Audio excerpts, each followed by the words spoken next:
Je suis de la Société astronomique de France. Bienvenue à cette troisième conférence du cycle de 5 conférences du Palais Découverte concernant les 50 ans d'Apollo. Je vous rappelle les prochaines. Alors les prochaines, c'est mercredi prochain, ça sera le quoi ça sera mercredi prochain, voilà. Ça sera le 5 juin, c'est ça? Non, c'est pas le 5 juin. Enfin, bref, c'est mercredi prochain, et c'est notre ami Philippe Enageros qui nous parlera en détail des missions Apollo, de ce qu'on a appris sur la Lune, les missions, les exploits de ces missions et des 12 hommes qui ont été sur la Lune. Et la dernière conférence, ça sera le 12 juin. Alors là, on fait quelque chose d'un peu spécial. On va faire une table ronde et on va essayer de voir qu'est-ce qui se passe si on retourne sur la Lune. D'abord, est-ce qu'on peut y retourner? Et si on y retourne, pourquoi y faire? Ça va être très intéressant. Et on aura 4 invités. Philippe Coué, qui est un ingénieur aérospatial, Bernard Foin de l'ESA, l'Agence spatiale européenne, qui vient directement de l'ESTEC en Hollande, Claudie Aigneret, que vous connaissez tous, notre astronaute, et Jean-Philippe Usan, astrophysicien. Alors ce soir, j'ai le plaisir de vous présenter Charles Frankel. Il a poursuivi ses études de géologie et de planétologie aux États-Unis dans les années 70, juste à la fin des vols Apollo. Et il voulait devenir astronaute lui-même. Je pense que ça a foiré, voilà, d'accord. Bon, c'est pas grave, l'important c'est d'essayer. Et il a croisé le chemin de ses héros, Alan Shepard, Pete Conrad, Harrison Schmitt. C'est important parce que c'est le dernier astronaute qui a été sur la Lune et c'est surtout le premier géologue.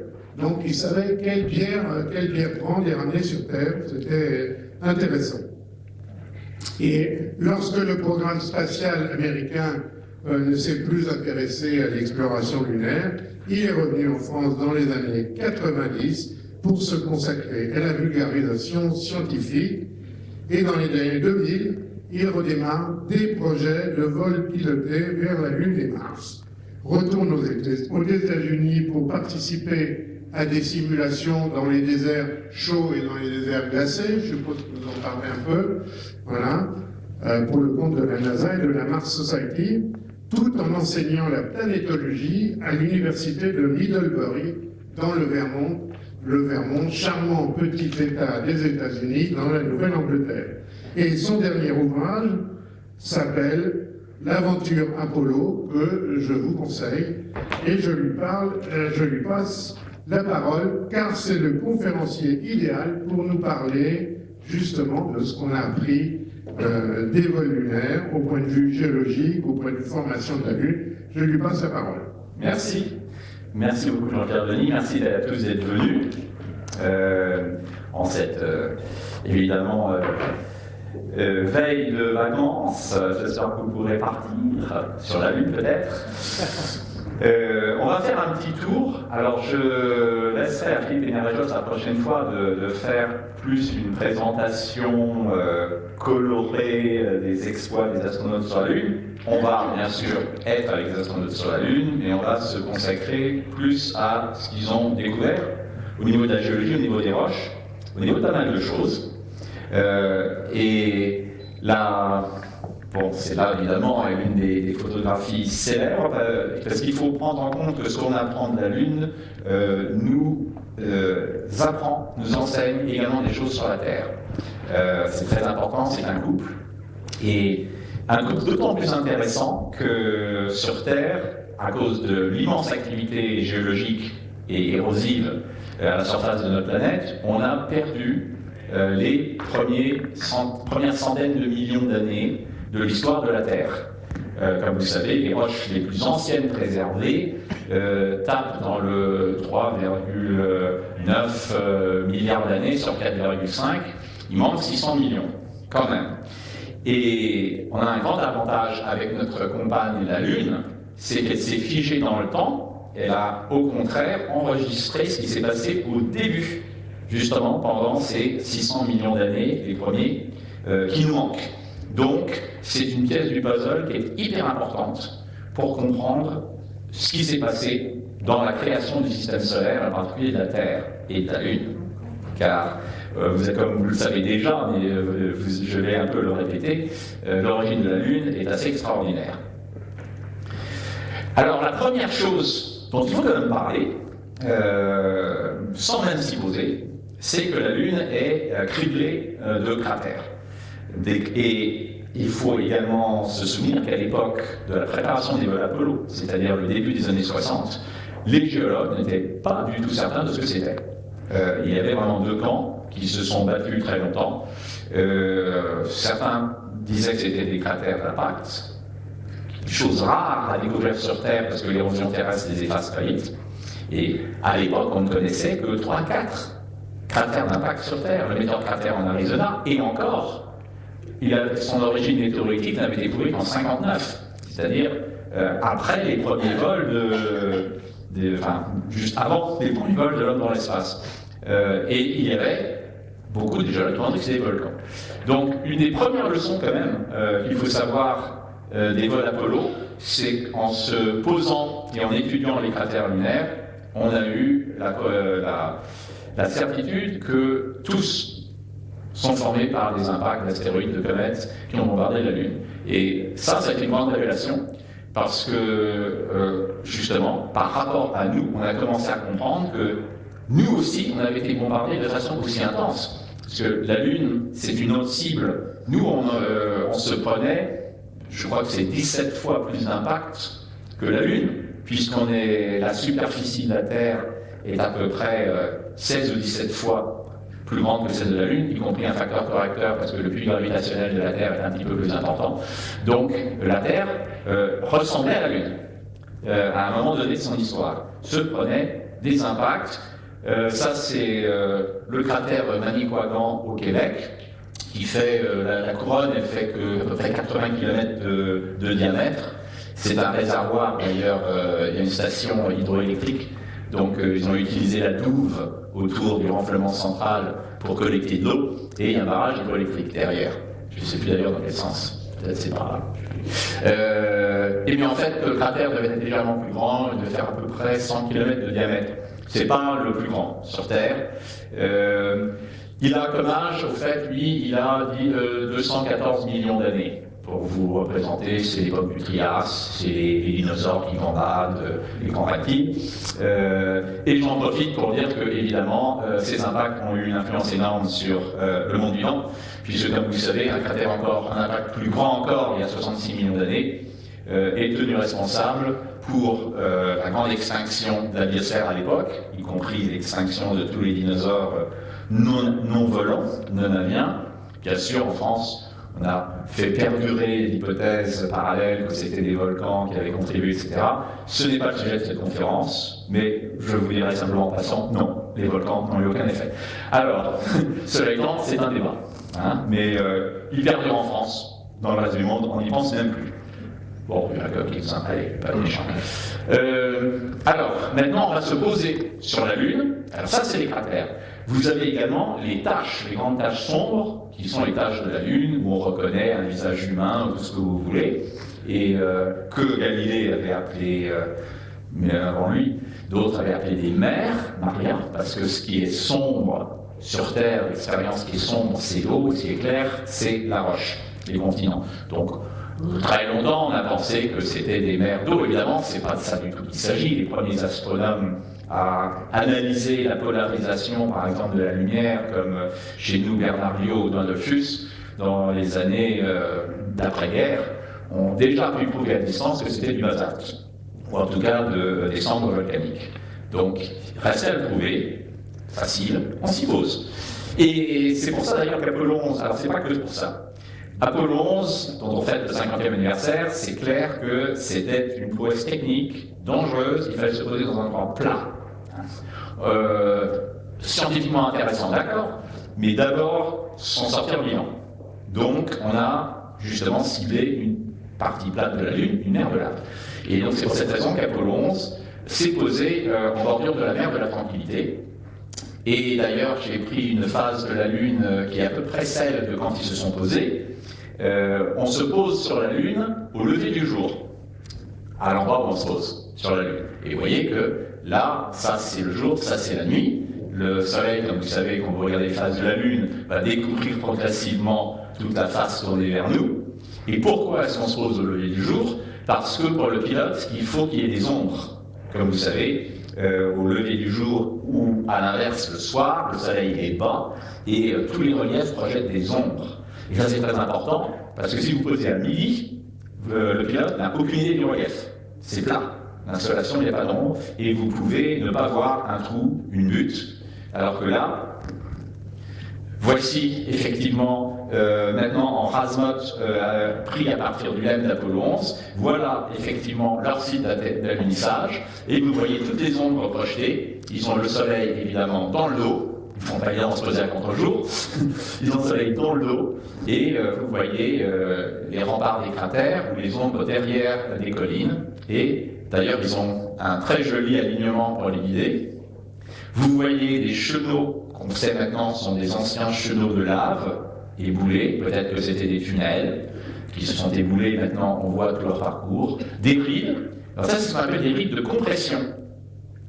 En fait, quand vous avez un immense champ de lave, il faut imaginer que vous avez plusieurs centaines de mètres d'épaisseur de lave qui ont fait éruption. Bon, combien de temps? Ça peut être des millions d'années entre les différentes couches. Comme dans les trappes du Décan, vous avez 1 million d'années, 2 millions d'années de lave. Et puis quand tout ça, ça se refroidit, ça se contracte, ça se densifie. Et donc, ça plisse, ça se chevauche. Et donc ça, en fait, sont des rites de chevauchement dans le champ de lave. Bon, ça c'est juste pour les volcanologues, au passage. Apollo 11. Alors, je passe sur les prouesses des astronautes, puisque Philippe Énervejos va en parler. Mais j'indique quand même, d'abord ça c'est Armstrong photographiant Aldrin, comme Philippe vous le précisera, il n'y a pas de photo d'Armstrong sur la Lune, puisqu'il n'y avait qu'un seul appareil photo, c'est Armstrong qui l'avait. C'est bizarre, hein, pour un premier homme qui se barre sur la Lune, il n'y a pas de photo. Il y en a une, et Philippe Énervejos vous la montrera, par erreur, dans le coin d'une photo, quand Aldrin a eu finalement l'appareil photo. D'abord, il n'a jamais pensé à prendre une photo de son commandant de bord, peut-être qu'il était jaloux, mais c'était pas dans le planning. C'était pas dans le planning, ils n'étaient pas là pour faire les touristes. Et à leur honneur, justement, ils ont fait des très belles photos. Alors, ils avaient beaucoup de choses à faire. Apollo 11, 2 heures au sol, hein, enfin 2 heures. Ils sont 20 heures au sol dans le module lunaire, 2 heures dehors pour Aldrin, 2 heures 20 minutes pour Armstrong qui l'a précédé, c'est court. Il va faire un travail de géologue. Et là, c'est magnifique, parce qu'on a parlé d'Harrison Schmitt, je ressemble un peu à Harrison Schmitt d'ailleurs, je reviens. Harrison Schmitt, qui était le dernier astronaute et le premier géologue à marcher sur la Lune, évidemment, il savait tout ça par cœur, ce qu'il devait faire. Tous les autres astronautes étaient des pilotes d'essai et fort intellect, pas seulement pilotes d'essai, ils avaient tous des masters ou des doctorats en ingénierie aérospatiale, que ce soit la science de l'avionique ou toutes sortes de choses. Donc c'était déjà des têtes quand même. Et bien sûr, à la NASA, ils ont été formés, ils avaient des cours. Ils avaient des cours de propulsion, ils avaient des cours de ceci, ils avaient des cours de géologie. Et ils se sont tous mis, bien sûr, ils savaient très bien qu'il valait mieux avoir écouté, avoir des bonnes notes. Je ne sais pas si c'était noté, mais en tout cas, ils étaient surveillés. Et si on voulait faire partie d'un équipage Apollo, valait mieux ne pas sécher les cours de géologie. Hein, c'est clair. Et ils ont fait avec des géologues, certains se sont piqués au jeu et ont demandé à des géologues de les emmener sur le terrain. Ils ont fait beaucoup d'expéditions, de préparation dans des volcans, dans des cratères d'impact. Ils sont allés au météorocratère, bien sûr. Ils sont venus en Allemagne, au cratère du Ris. Ils ne sont pas venus en France. Dommage. Enfin si, j'ai fait venir Harrison Schmitt, mais c'était plus tard. On a fait une expédition ensemble dans les volcans de Verne. Mais c'était après son vol. Donc voici ces magnifiques héros de l'espace qui ont fait un travail extraordinaire dans les 2 heures qu'ils avaient. Armstrong n'avait que 10 minutes pour ramasser des échantillons. C'est difficile à concevoir quand on prend le recul que les voilà sur la Lune, ils vont faire plein de travail, ils ont 2 heures. Et en 2 heures, ils doivent faire énormément de choses, y compris un coup de fil de Nixon qui va leur faire perdre du temps, bien sûr développer le séismomètre. Alors ça, c'est ce que faisait Aldrin. Lui, il avait en charge, avec chacun leur truc. Aldrin devait mettre en place le sismomètre, le réflecteur laser, faire des différents mouvements de pas pour voir comment on arrive à marcher sur la Lune. Armstrong prenait des photos et ramassait des échantillons et plusieurs autres choses. Armstrong a ramassé ces échantillons en 10 minutes. Voilà d'ailleurs ce qu'ils ont fait sur la Lune. C'est la photographie prise aujourd'hui par l'une de nos sondes, la sonde américaine, Lunar Reconnaissance Orbiter LRO, qui est un immense téléphoto, objectif téléphoto en orbite, qui prend une résolution si fine de la surface lunaire que vous voyez l'étage de descente du LEM d'Apollo 11. Vous voyez là où se trouve la caméra, vous voyez le réflecteur laser, oui, c'est ça, le sismomètre, et vous voyez leur trace de pas. Armstrong a fait sa collection de roches ici en 10 minutes. Il est allé également courir, pour ceux qui ont vu le film First Man, il est allé courir, c'était pas prévu dans le programme, au bord du cratère, voir un peu à l'intérieur ce qu'il y avait. Il aurait bien voulu descendre prendre des échantillons, mais là il savait qu'il allait se faire taper dessus par la NASA parce que c'était pas au programme. Qu'est-ce qu'on a ramassé? Alors voilà, ça c'est quand il est allé chercher des échantillons, voilà. Qu'est-ce qu'il a ramassé? Du basalte. Alors ça, on s'y attendait, il n'y a pas de mystère. On ne trouve pas sur la Lune des minéraux qui n'existent pas sur Terre. Ouais, on a trouvé un ou deux qu'on a finalement découvert sur Terre, ils étaient simplement très rares. En fait, on découvre moins de minéraux sur la Lune que sur la Terre, pour la bonne raison qu'il y a énormément de minéraux qui contiennent des molécules d'eau. Et ça fait exploser les variétés minérales sur Terre. La Lune est sèche, totalement sèche. On parle parfois, il y a un peu d'eau sur la Lune, oui, peut-être en surface au pôle, peut-être un chouïa dans le manteau, enfin, pratiquement rien. Donc, dans un contexte aussi sec, vous ne fabriquez qu'une centaine de minéraux différents. Alors que la Terre, à peu près, on va dire quoi, 2000 minéraux en comptant tout ce qui est hydraté. On retrouve les principaux minéraux, on va dire ignés, faits dans une fonte de roche, que ce soit volcanique ou plutonique, hein, ça c'est les termes utilisés par les géologues, mais vous retrouvez ce qu'on a sur Terre, le pyroxène, le livine, le feldspath, des oxydes de fer et des oxydes de titane. Ah, tiens, ça c'est beaucoup plus que sur Terre. Ça a été une surprise. Basalte classique presque, mais très riche en titane et déjà, bon. Là je vais vous lâcher des indices. Et à la fin de la conférence, on va mettre tout ça ensemble pour voir effectivement tout ce que ça veut dire. Premier indice bizarre, riche en titane. Un basalte terrestre, il a quoi, 1% d'oxyde de titane, allez, 2% d'oxyde de titane. Là, il y en a presque 10. Bon, déjà, alors qu'est-ce que c'est le titane? C'est un élément réfractaire. Qui a besoin d'une très haute température, la température de fusion, pour la faire fondre 1800 degrés, un truc comme ça. C'est un oxyde très résistant à la chaleur. En revanche, à l'inverse, on ne trouve pas les éléments qui fondent facilement. Il y en a beaucoup moins dans les basaltes. Ils sont partis par. On a très peu de potassium, on a très peu de sodium, on a très peu de soufre, on n'a pas de chlore. Voilà, les éléments volatiles sont pas là. Alors ça, c'est un deuxième indice. Enfin, c'est à peu près le même indice. Beaucoup de réfractaires, peu de volatiles. Donc, il y a un problème de température. Quelque chose a empêché la Lune d'avoir des éléments volatiles, non, même pas d'eau, ça, évidemment, et a enrichi en proportion la Lune en éléments qui résistent bien à la chaleur. Premier truc. L'âge.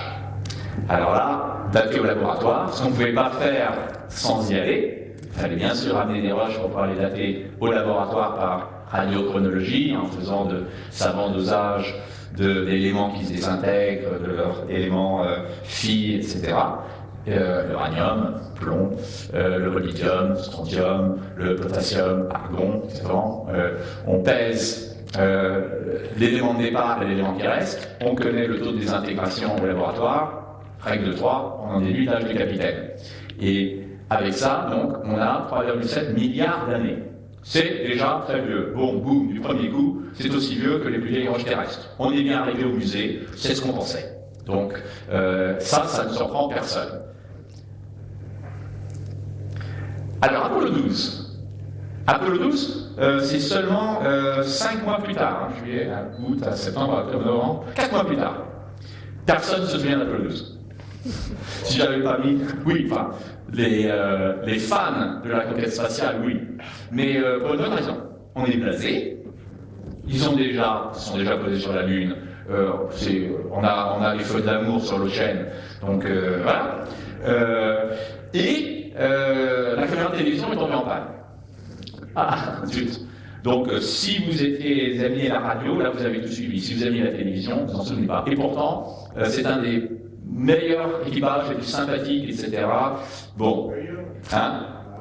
Oui, la sensorielle. Je ne l'ai même pas mise dans la photo parce que ça, c'était l'exploit technique et je parle que de la géologie. Donc, je ne vous ai même pas montré qu'en fait, ils devaient se poser près d'une sonde automatique qui les avait précédés 2 ans auparavant. Donc, personne ne savait exactement où elle était.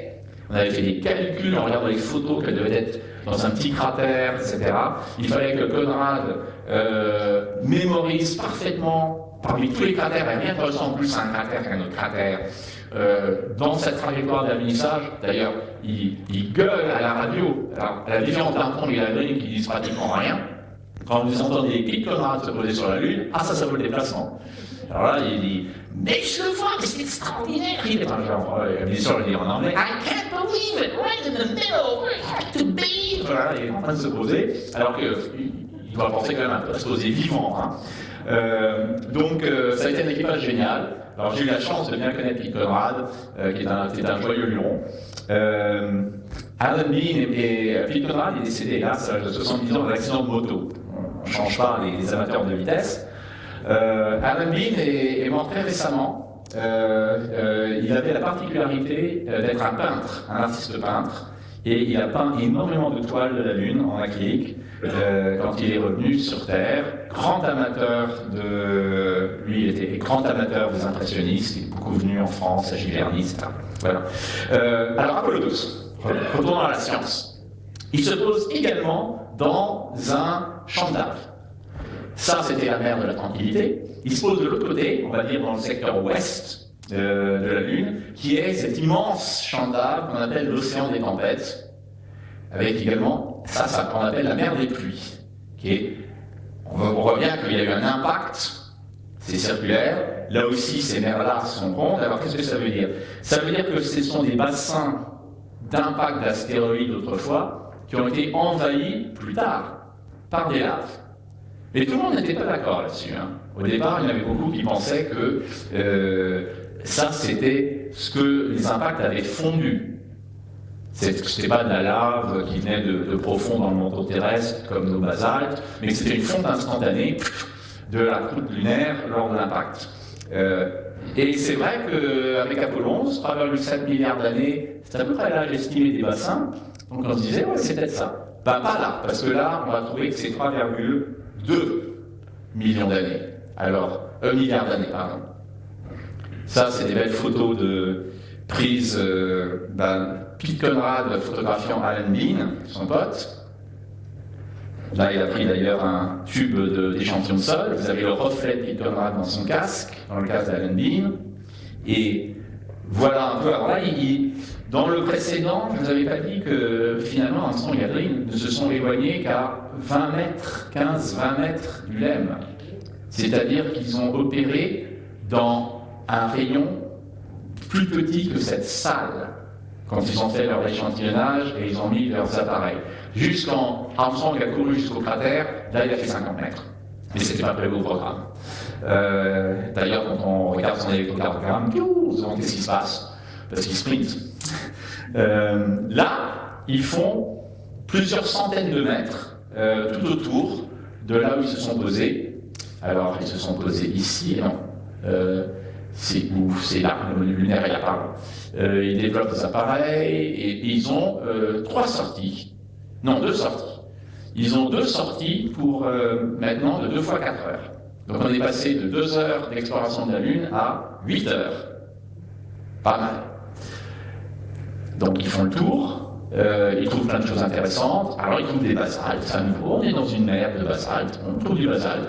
Mais donc, moins riche en titane, tiens. On a une deuxième variété de... On a vraiment une asymétrie entre le secteur ouest et le secteur est. Secteur est, il y avait beaucoup de titane, secteur ouest, il y en a moins. Bon, il faut prendre ça en considération. Très très joli. Alors ça, je vous ai mis une lame mince. J'ai eu la chance de, quand j'enseigne un cours sur la planétologie de la Lune aux États-Unis, la NASA m'envoie des échantillons. Alors il m'envoie, attention, il faut que ça soit enfermé dans un coffre, grosse responsabilité, blablabla. Et c'est envoyé sous la forme de lame mince. Donc c'est une roche sciée très très fin, un carpaccio de roche, tellement fin qu'il est transparent. Donc vous le mettez sur votre télémicroscope, voilà, et vous faites passer de la lumière à travers. Et lumière polarisante, si vous le faites en polarisant, ça donne des couleurs. Parce que généralement les cristaux en lame mince, aussi fins, ils sont presque incolores.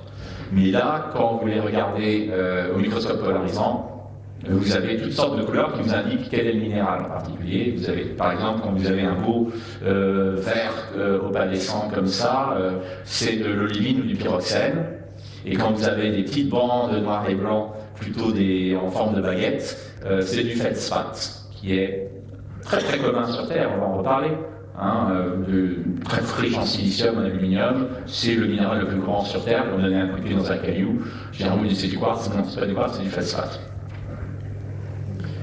Mais plus jeune, ça aussi, très important. Tiens, 3,2 milliards d'années, pas 3,7, 500 millions d'années plus jeune. Et là, ça disperse, tout malentendu, ces laves ne sont pas des fontes instantanées dues aux impacts d'astéroïdes, ce sont bien des laves venues des profondeurs qui sont venues envahir les bassins bien plus tard. 500 millions d'années au moins plus tard. Donc, la Lune a connu plusieurs phases géologiques intéressantes. Et on va y revenir, on fera le grand rassemblement de tous ces détails dans 2 minutes. Un échantillon plutôt dedans, il y a des petits morceaux c'est pas vraiment basalte, ça c'est une brèche. Qu'est-ce que c'est qu'une brèche? On va en reparler. Comme vous avez beaucoup d'impact sur la Lune, vous êtes constamment en train de projeter des morceaux de roche en l'air, dans un nuage à haute température, un peu comme une nuée ardente d'un volcan. Tout ça, ça roule sur le paysage, et ça se congèle, et ça fait un pudding de morceaux de roche fracassés et soudés ensemble. C'est ce qu'on appelle une brèche. Alors sur Terre, vous pouvez faire des brèches de façon différente. Par exemple, vous pouvez avoir un glissement de terrain sous-marin le long du plateau continental, du talus continental, qui va mélanger plein de morceaux du fond marin, et vous aurez une brèche. Brèche d'avalanche aussi. Une avalanche de montagne va mélanger des cailloux. Un impact, une explosion volcanique, enfin même. Un impact aussi. Un impact va faire vraiment va projeter des choses dans l'air, elles vont rouler. Et donc vous aurez tout un échantillonnage de pierres concassées différentes en un pudding, ce qu'on appelle une brèche. Et dans ce pudding, rapporté par et en particulier un petit morceau qu'on a appelé CRIP. Alors ça, les acronymes, les Américains adorent faire des acronymes. CRIP, parce que script ça veut dire en creepy, c'est un peu les films d'horreur, ça veut dire bizarre, et c'est quelque chose de bizarre puisque c'est un morceau de basalte qui est riche en potassium, on pensait qu'il n'y en avait pas beaucoup, en terres rares, rare earth elements, REE, et en phosphore et en quelques autres choses. Mais ça faisait un bel acronyme, ça faisait CRIP, donc on appelle ça CRIP. Et on disait ça c'est bizarre ça, et puis c'est plus vieux. 3,2 un peu partout sur le site, et puis là 4, ce qui était encore bien plus vieux. Donc un des premiers basaltes sans doute de la Lune.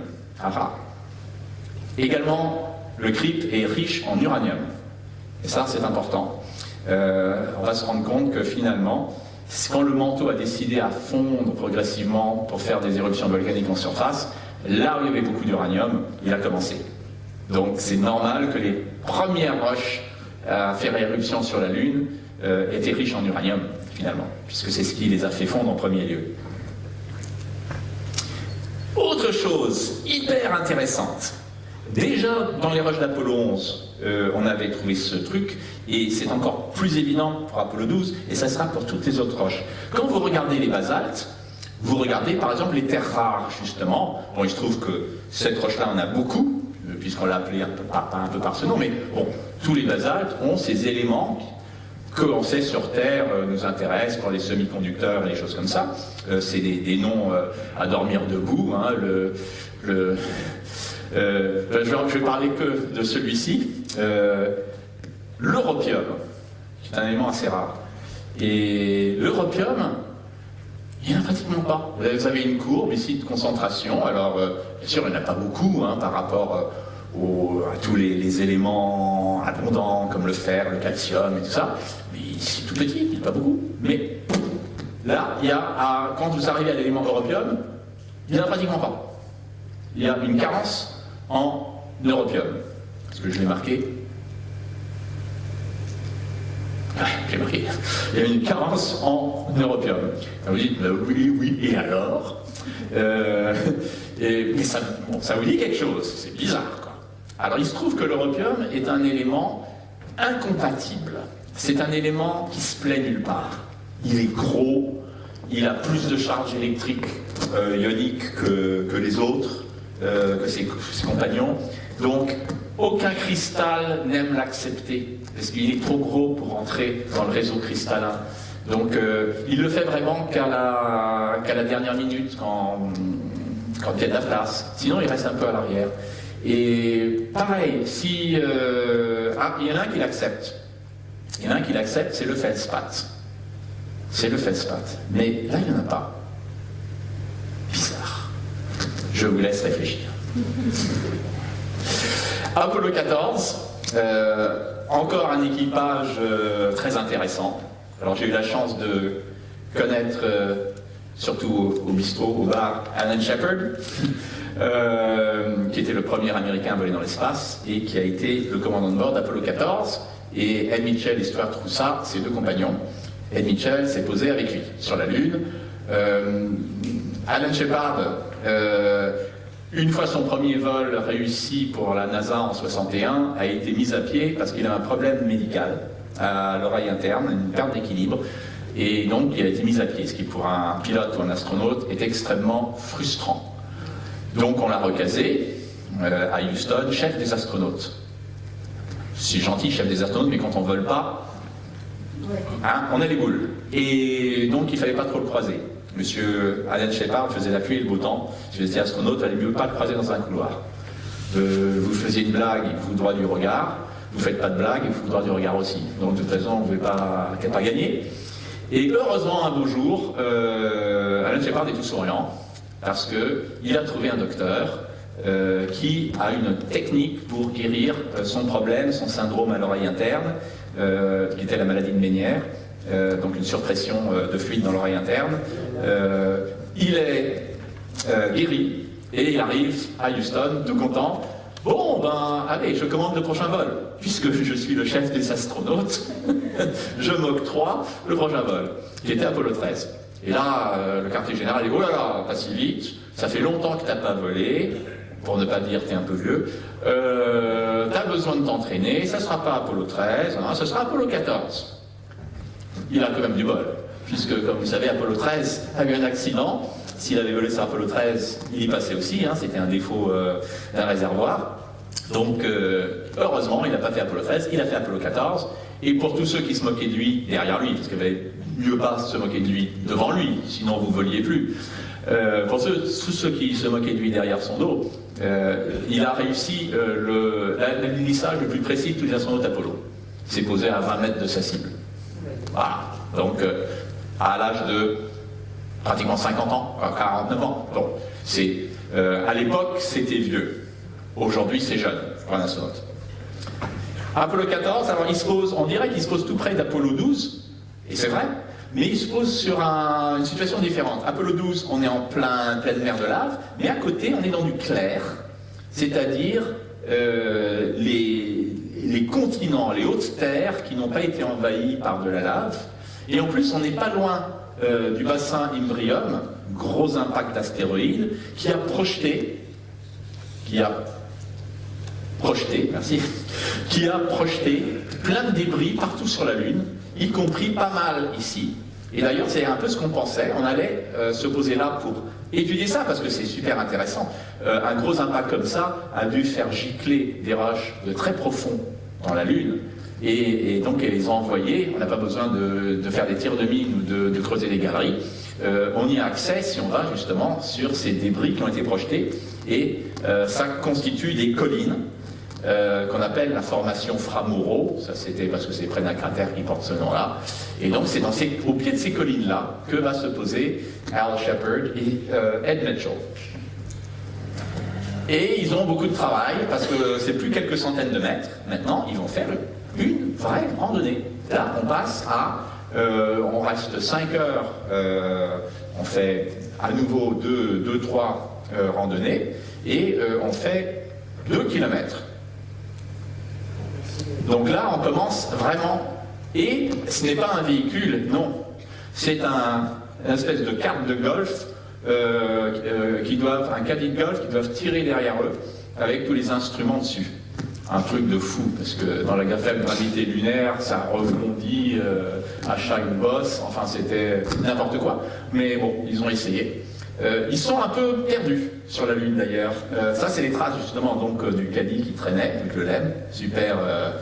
Alors heureusement qu'ils avaient un peu le soleil comme point déjà cardinal pour savoir où ils étaient, parce que avec leur carte, rien, comme je disais, rien ne ressemble plus à un cratère qu'à un autre cratère. Ils devaient aller là. Ils partaient de là, ils étaient paumés. Alors ils se sont trompés. Ils devaient arriver au rebord du cratère pour prendre des échantillons, justement, dans cette couverture de débris projetés par l'astéroïde d'Imbrium de la mer des Puits. Bon, il fallait quand même avoir du frais, de la roche fraîche, parce qu'elle a été nappée par des choses plus récentes, un vernis qui recouvre. Donc vous voulez vraiment avoir accès à cette couverture un peu en profondeur. Donc on va à un autre cratère qui poinçonne la formation pour qu'elle éjecte vraiment des roches de 50-60 mètres de profondeur du sous-sol pour qu'on ait des bons échantillons. Ils devaient donc aller là. Ils sont, sans le savoir, ils sont arrêtés à 20 mètres du bord du cratère sans le savoir. Ils étaient très très déçus parce qu'ils voulaient vraiment voir ce cratère et prendre des échantillons. Mais la NASA a dû leur dire « Estimez-vous heureux que vous êtes suffisamment près, considérez que vous êtes au bord du cratère. » Et Ed Mitchell de répondre et considérer que vous êtes des traîtres du sol. Mais bon, ils ont quand même ramassé des belles choses. Voilà Al Shepard au travail.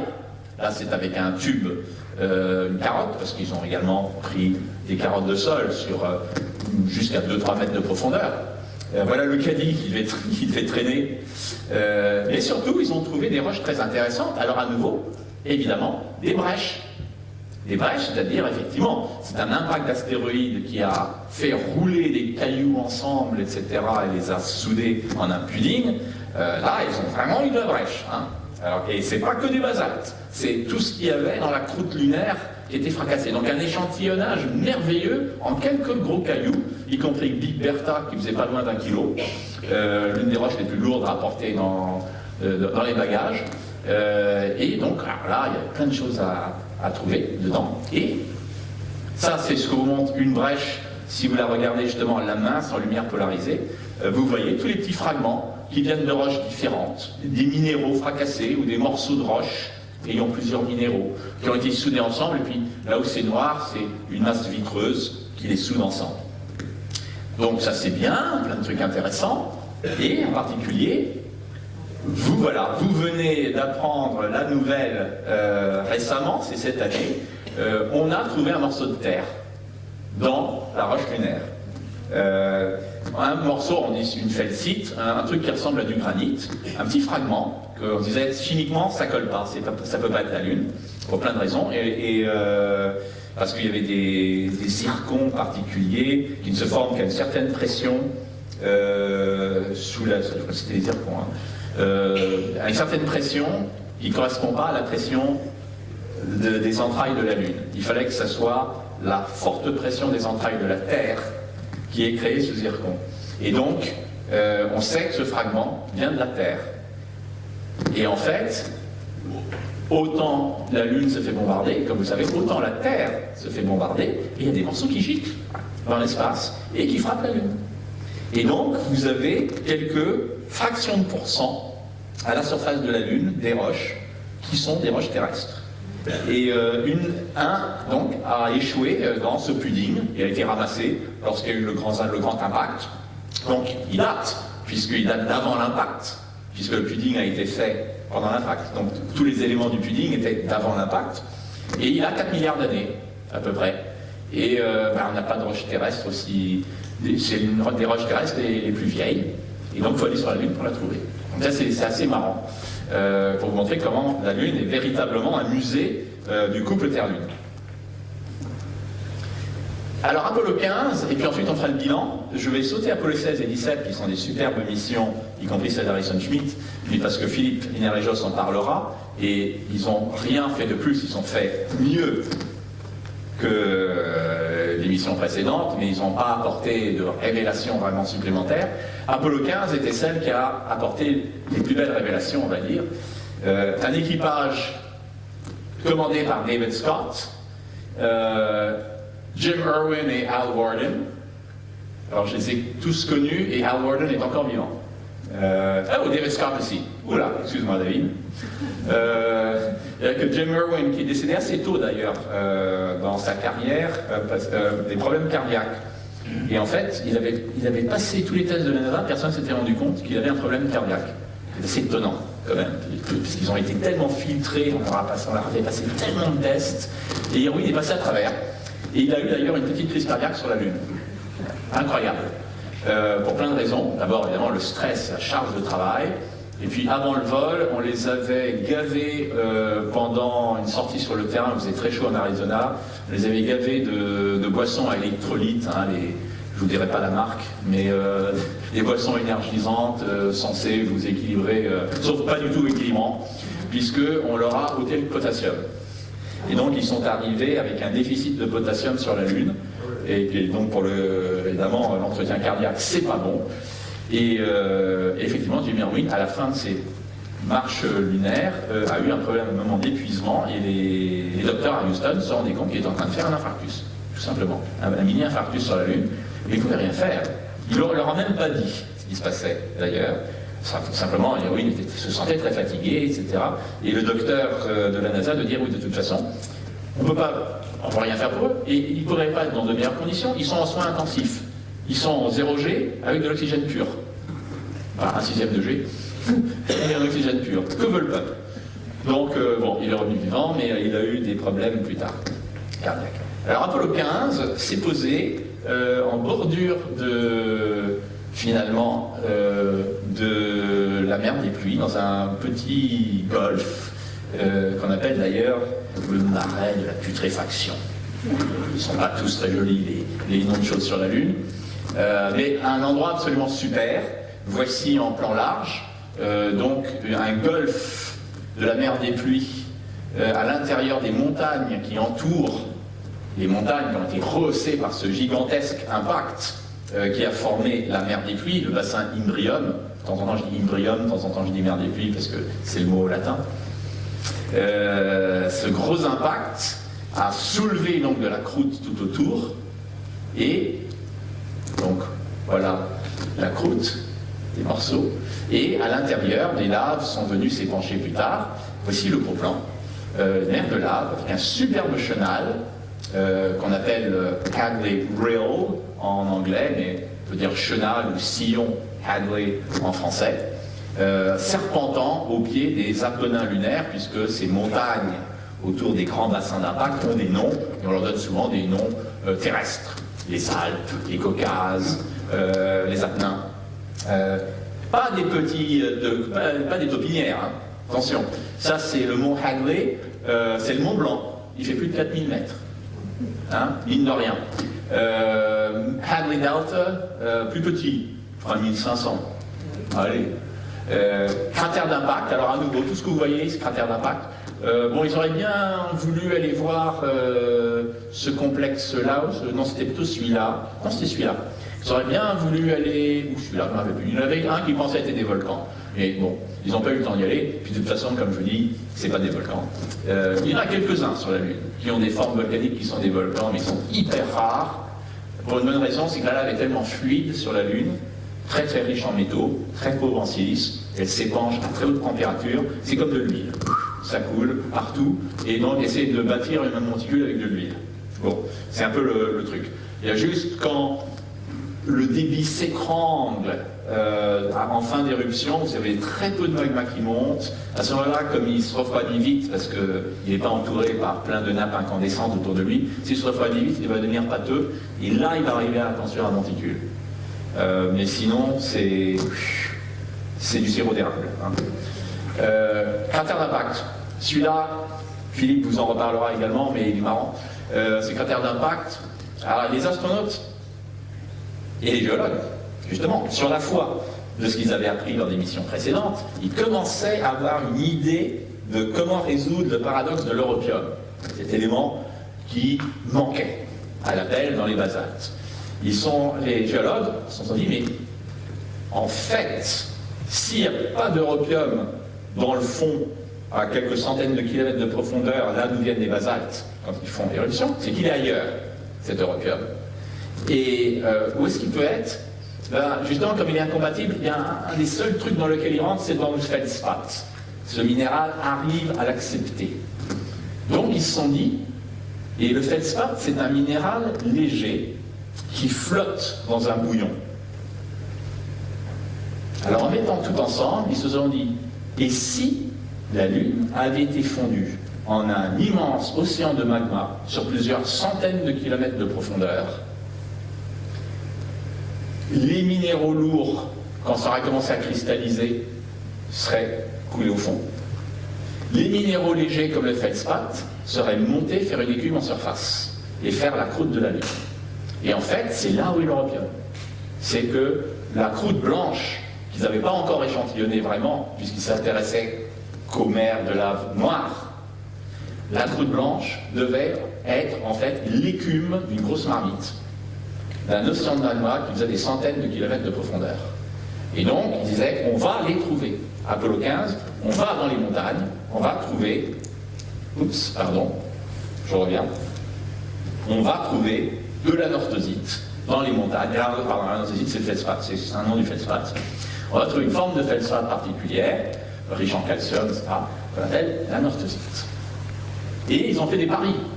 Alors, tard le soir, à Houston, Jack Schmitt en particulier, qui pensait qu'il ne volerait jamais vers la Lune, finalement il volera, faisait des séminaires, il invitait les autres astronautes, je vais vous apprendre des trucs. On l'appelait Docteur Caillou, tellement il barbait ses confrères. Mais en particulier, ils ont parié une bouteille de vin que l'un dit, tu trouveras de l'anorthosite, du feldspath, qui va prouver cette théorie, tu vas en trouver, David. Les autres disaient, non, tu n'en trouveras pas. Et ils ont parié une bouteille de vin. À ce moment-là, ils ont dit, tiens, quelle bouteille de vin? Et là, David Scott s'est souvenu que dans le roman De la Terre à la Lune de Jules Verne, l'équipage a une bouteille de Nuit Saint-Georges, Bourgogne. Et donc, ils ont appelé le cratère Saint-Georges et ils ont envoyé un fax, enfin un télégramme au maire de Nuit Saint-Georges la veille du départ en disant, au fait, on vient de nommer le cratère Nuit Saint-Georges, enfin Saint-Georges, tout court. Donc, prochaine fois que vous irez à Nuit Saint-Georges, ou que vous allez boire une bouteille de Nuit Saint-Georges, une petite pensée émue pour Apollo 15, parce que ils s'y sont posés, et d'ailleurs, vous allez voir que la photo a été prise là où il se pose de l'aile, il se pose là. La photo que je vais vous montrer au sol, c'est dans cet axe-là, et vous allez voir le cratère Saint-Georges en arrière-plan sur sa montagne. Voilà, le cratère Saint-Georges. Hadley Delta, avec ses 3500 mètres, et une Jeep, youpi! En un temps record, les Américains ont réussi d'abord à alléger le LEM pour qu'ils puissent porter plus de matériel sur la Lune, puis ils ont fait d'autres astuces pour que la trajectoire soit plus économique en carburant, et comme ça, ils pouvaient mettre plus de bagages. Et parmi les bagages, à peu près 300 kg, la Jeep, repliée comme un jouet transformer de vos enfants, contre la paroi du LEM, et qui se dépliait, un peu comme un lit que vous dépliez du mur, avec ensuite toutes les roues qui se mettaient en place, avec les ressorts. Ensuite, il fallait mettre quelques autres accessoires, il fallait mettre l'antenne de télé, il fallait mettre les garde-boue, tout ça c'était fait en 1 heure. Et en 1 heure, ils avaient une automobile électrique prête à l'emploi. Et avec ça, bien sûr, ils vont exploser ce qu'ils peuvent faire en science, puisqu'ils, non seulement les astronautes précédents, avec grand mal, avaient fait 2 km de marche à pied.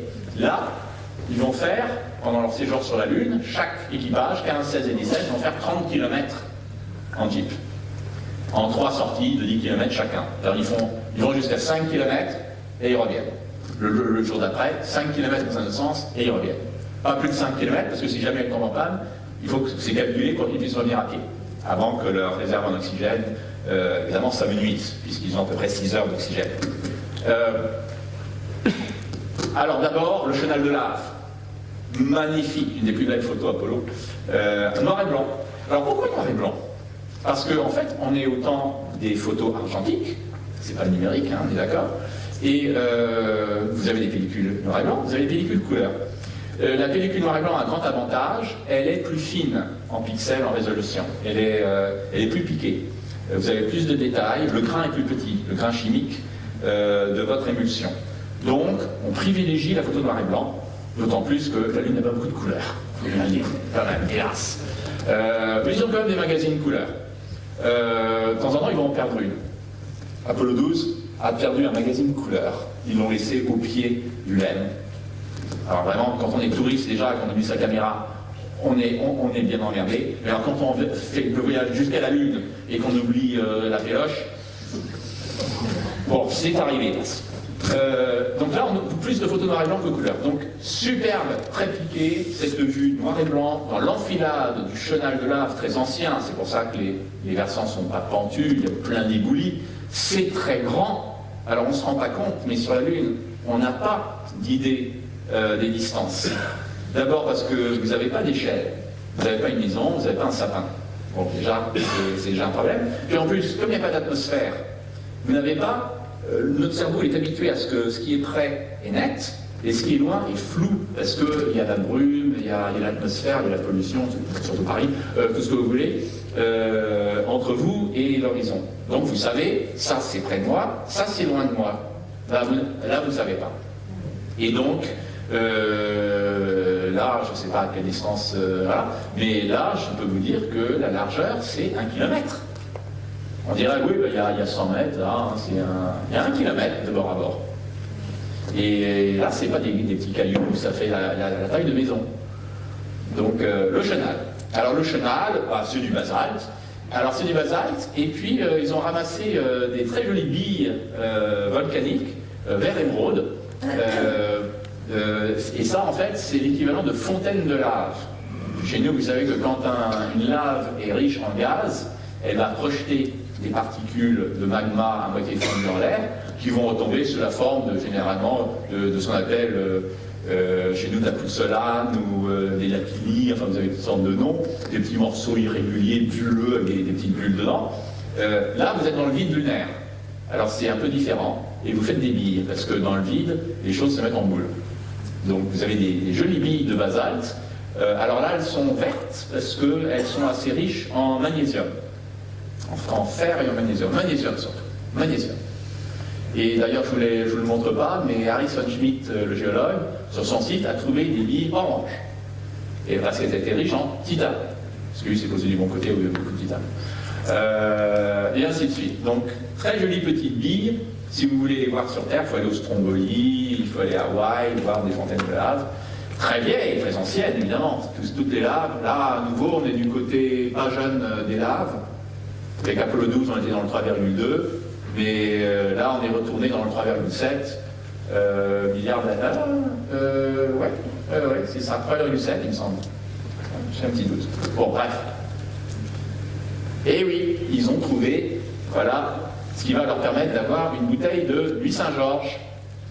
Ils ont trouvé la northosite qu'ils étaient venus chercher, le morceau de feldspath, qui confirmait la théorie que la croûte de la Lune, c'est du feldspath.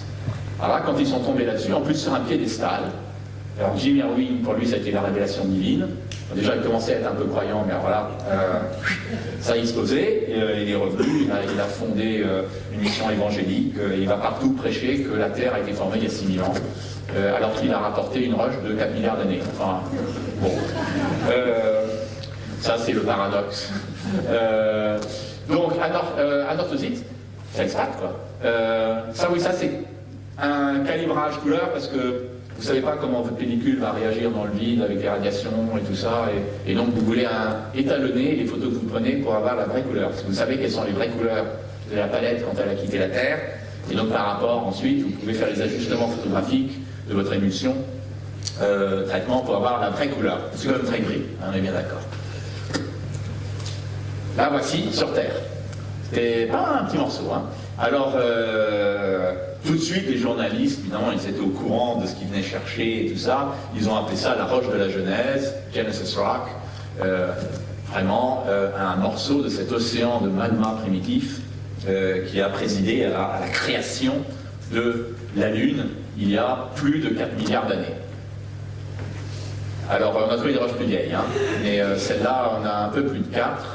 Et elle en a sans doute 4,5, elle a simplement été un petit peu triturée par des impacts depuis, mais elle remonte vraiment à l'origine de la Lune et à cet océan primitif de magma. Voici d'ailleurs un équivalent terrestre. Je vous l'ai mis, voilà un feldspath pur sur Terre, et je vous l'ai mis parce que c'est très très marrant, la coïncidence, c'est qu'on appelle ça une pierre de lune. En minéralogie, c'est une forme de feldspath. On lui avait donné ce joli nom parce que c'est vrai, elle a une teinte un peu lunaire. Et finalement, la coïncidence est excellente parce que la teinte un peu blanchâtre, albâtre de la Lune est surtout due à ce minéral, effectivement, de feldspath. Voilà. Et bon, la prochaine fois que vous donnerez un coup de pied dans le gravier des Champs-Élysées ou du jardin des Tuileries, vous êtes. Bon, il y a pas mal de silex aussi, mais vous avez de fortes chances de taper dans du feldspath. C'est vraiment un minéral hyper abondant, le premier que vous pouvez trouver à la surface de la Terre. Mais là, en l'occurrence, c'est l'écume primitive d'un immense océan de magma. Alors, et voilà, l'Européen était vers le bas, il n'y en avait pas. Et dans les anorthosites, mais oui, il compense. Il compense la perte qu'il y a dans les deux. Et vous les mettez ensemble, et c'est plein. Voilà. Vous avez annulé, le négatif a annulé le positif. Donc, les basaltes, et puis le célèbre feldspath qui avait kidnappé, ça va, je dis rien, si ça c'était son alimentation quand même, mais bon, je suis sûr que je ne vais pas faire comme Harrison Schmitt a fait le même coup sur la Lune. Lui, le géologue, il a installé le dernier 6 mètres sur la Lune, il s'est pris les pieds dans le câble, il l'a débranché. Pas besoin d'être géologue, hein, finalement, pour aller sur la Lune. Alors, voilà la théorie qui prend naissance et qui est confirmée. C'est que la Lune a connu un épisode effroyable où elle était fondue sur des centaines de kilomètres de profondeur, presque jusqu'au centre. La Lune fait quoi, elle fait quoi, 3600 de diamètre, si je ne me trompe pas, ou quelque chose comme ça, ou 3500. Donc elle fait 1750 de rayon. Et peut-être qu'elle a été fondue jusqu'à 1000 km de profondeur. Voilà donc je pense que ça allait pas quand même jusqu'en bas, mais tout petit noyau. Nous, on a un gros noyau de fer.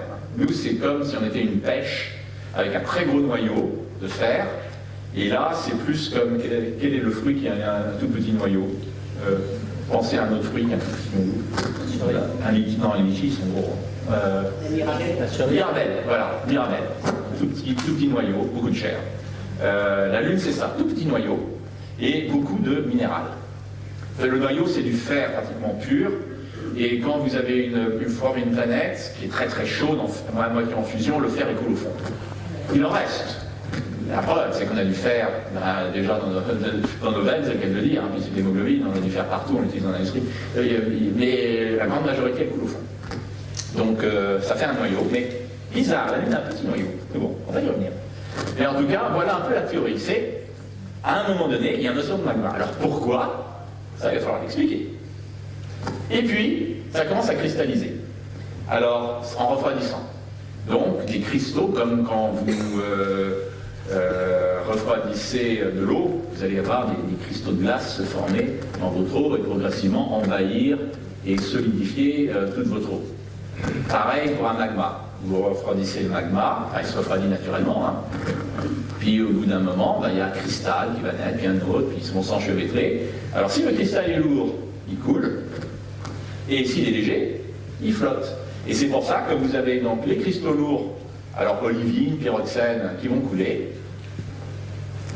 et vous allez avoir le feldspath qui va monter et former la célèbre écume d'anorthosite, de feldspath, riche en europium, qui en fait est toute la croûte lunaire.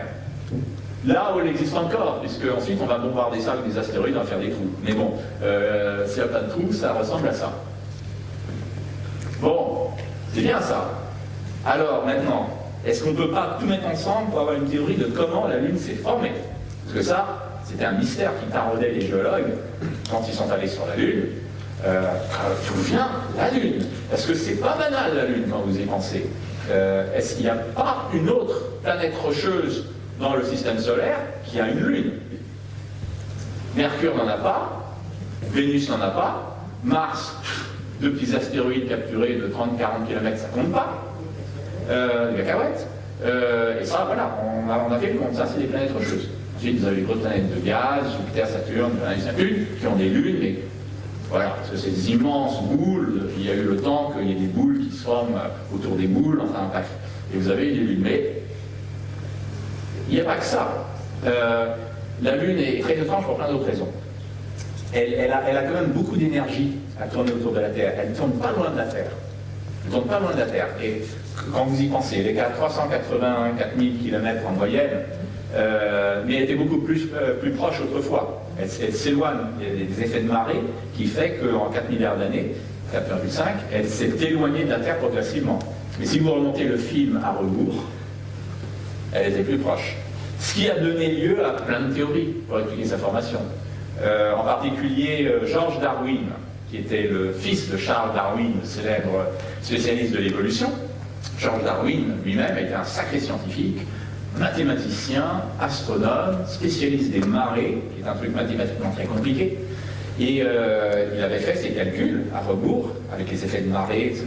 Il avait calculé que finalement, si on joue le film à l'envers, au début de son histoire, la Terre tournait très très rapidement sur elle-même, et la force centrifuge a été suffisante pour qu'un globule se détache au niveau de l'équateur et forme la Lune.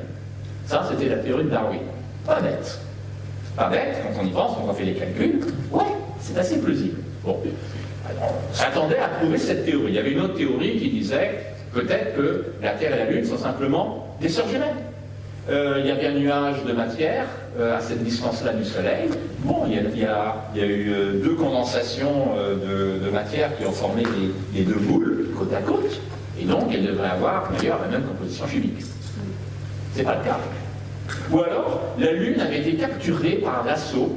Elle était venue d'autre part dans le système solaire, elle était passée en azimuth près de la Terre, juste l'angle qu'il fallait, juste la vitesse, pour que notre gravité la fasse tourner, hop, et la mettre en orbite autour de nous. Peu probable, si vous faites les maths. Mais on avait donc trois théories en compétition. On va sur la Lune, on collecte les échantillons, on ramène un labo, on les étudie, on est tout content.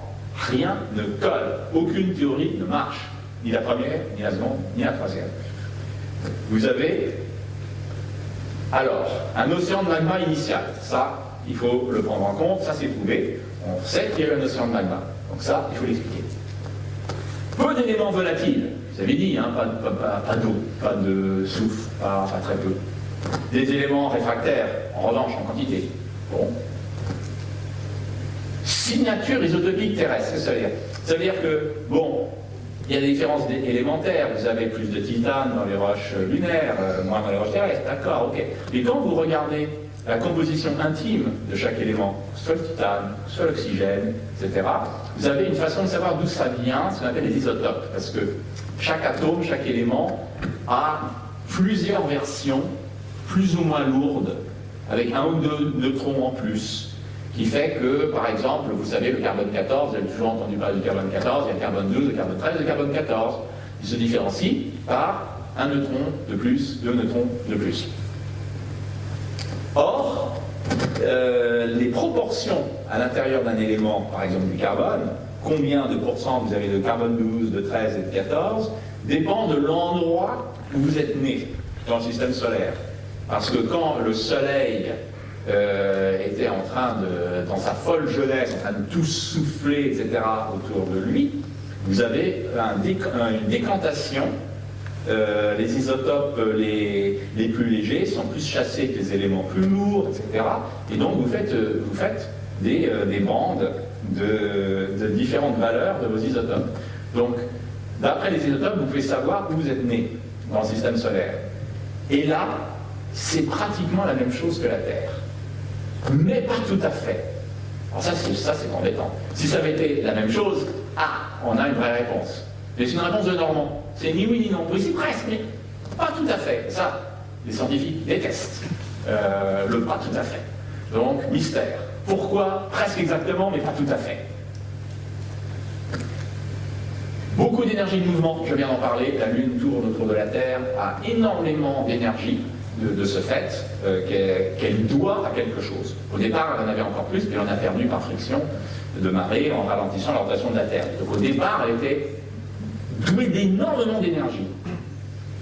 Alors, expliquez tout ça. Et tout petit noyau de fer. Alors elle ressemble à la Terre d'une certaine façon, au niveau isotopique, mais alors au niveau noyau, pas du tout. Elles auraient dû, si elles étaient nées au même endroit, par exemple, en sœurs jumelles, elles devraient avoir en proportion un noyau de proportion comparable. Ça devrait être deux pêches, et pas une pêche et une mirabelle. Et bien finalement, le photorose a été découvert par, souvent comme c'est le cas, par plusieurs personnes à la fois au même moment. En 1975, si je me souviens bien, 75, ouais, 75, ouais, par Bill Hartmann, un ami qui est professeur, il a arrêté maintenant d'enseigner à l'université d'Arizona, et américain, et Cameron, pas le réalisateur, qui était un géologue canadien. Et tous les deux, ils ont eu sur deux continents différents. Bill Hartmann était à Hawaï quand il a eu l'idée. Ils ont dit, mais finalement, quand on va à rebours dans l'histoire du système solaire, il y a des impacts de plus en plus gros quand on recule dans le temps. Aujourd'hui, il n'y en a plus beaucoup. Il n'y a plus que des petits projectiles qui passent et qui nous ponctionnent, qui nous poinçonnent. Mais autrefois, vous arrivez au grand bassin. Les grands bassins de la Lune, quand vous regardez la taille des bassins, c'est des astéroïdes de 100 km de taille qui sont fracassés sur la Lune pour faire la mer des pluies ou la mer de la tranquillité. Mais reculez plus. Si on recule plus, est-ce qu'il ne serait pas concevable qu'en fait, il y avait des mini-planètes qui soient rentrées dedans? Et donc ils font les calculs et ils font la théorie qu'en fait, au début du système solaire, la Terre était en train de se former et elle a été percutée par une mini-planète de la taille de Mars. Ce qui n'est pas rien, parce que Mars fait à peu près le quart de la Terre en diamètre. Et donc, est née de ce fait la théorie de la grande collision. Là, vous avez les tailles respectives de ce que serait Mars, on va dire, une planète un peu plus grosse que Mars et la Terre. Et on pense maintenant, les nouveaux calculs nous enseignent que sans doute la planète, protoplanète qui nous est rentrée dedans était encore plus grosse que Mars, mais peut-être pas quand même aussi grosse que la Terre.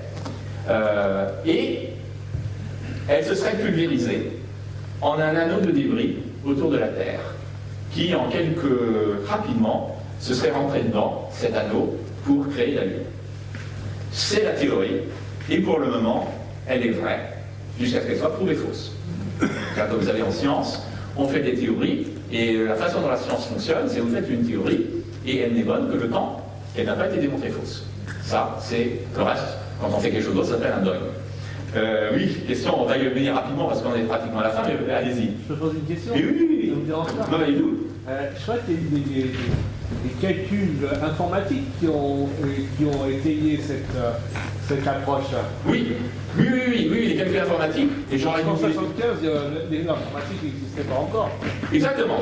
Il y en avait un peu, mais ils étaient extrêmement rudimentaires. Cameron fonctionnait avec des simulations numériques, et Hartmann, c'était simplement du génie. D'avoir mis tous les indices ensemble. Mais je crois que tout le monde a entendu, mais répétez effectivement ce que vous venez de dire. En fait, à l'époque, que maintenant, on fait des simulations. Oui, on fait des simulations Sur ordinateur. intéressantes sur ordinateur qu'on ne faisait pas en 75. Oui, en 75, c'était juste le début. Maintenant, on ajoute, hein, la théorie est affinée. Ça c'est un peu simpliste, on est arrivé à des échanges de matière dans un nuage où il reste un pont entre la Terre et l'objet en orbite pour qu'il y ait un meilleur mélange encore des isotopes. La Lune a donné, la planète qui est rentrée dans la Terre et qu'on appelle Théa, Théa, voilà, on lui a donné un nom quand même, une déesse, a donné tout son fer à la Terre. C'est pour ça que la Lune a un petit noyau. Alors, j'ai une façon d'illustrer ça, et je vous recommande de le faire chez vous, dans votre cuisine, si vous voulez divorcer. Et vous mettez un tablier, et vous prenez 2 œufs crus, vous mettez une caméra qui tourne pour faire un ralenti fantastique quand vous montrerez le film une fois que vous serez divorcé, et vous écrasez les 2 œufs ensemble, les 2 œufs crus ensemble. Alors, c'est sûr, super ralenti, hein, super ralenti. Alors vous avez les 2 jaunes d'œufs qui fondent ensemble pour faire le noyau terrestre, et vous avez un jet d'albumine qui part sur tous les murs de la cuisine, et ça c'est la Lune. Voilà. Et ça vous explique un peu pourquoi vous avez un gros œuf avec un gros jaune, et des morceaux d'albumine et des petits morceaux de jaune d'œuf qui tourbillonnent dans votre cuisine, qui vont s'amalgamer pour faire la Lune, mais il n'y a pas beaucoup de jaune qui reste, hein, parce qu'il y a eu une coagulation, si vous voulez, les 2 noyaux. Je peux intervenir encore une fois? Oui. C'était pour dire que... attendez, je m'en souviens. Oui. Alors, les simulations. Non. On a même calculé le temps qu'il fallait à la Lune pour se mettre en rotation synchrone. Ah oui, alors, ça, simplement pour vous dire ce qui s'est... Est-ce que vous avez la réponse? Non. Non, ben, moi je l'ai oublié aussi. Parce que bon, la Lune... Il paraît que ça a été très, très rapide. Sans doute, parce que la Lune, quand cet anneau s'est formé, il s'est formé à quelques dizaines de milliers de kilomètres de la Terre, et pas 400 000 kilomètres. Quelques dizaines de milliers. Ça s'est fait 10 fois plus près que la Lune est actuellement. Et donc, comme elle tournait très près de la Terre, il y avait des effets de marée évidemment immenses. Alors, les effets de marée, c'était des effets de marée dans du magma, hein, parce que tout était fondu, comme vous le savez. L'océan magma, il vient de là. Et alors, d'ailleurs, la Terre aussi. La Terre aussi, sauf qu'on n'en a plus la trace. Mais la Terre était totalement fondue également par cette collision monstrueuse. Donc, l'océan de magma de la Lune nous éclaire à nouveau sur nos propres origines. Nous étions une planète infernale due à ce choc monstrueux au tout début de l'histoire du système solaire. Ça s'est fait. Le système solaire est né il y a à peu près 4,55 milliards d'années, et la collision a dû avoir lieu il y a 4,50 milliards d'années, c'est-à-dire quelques dizaines de millions d'années seulement. Vous savez bien que quelques dizaines de millions d'années, c'est rien.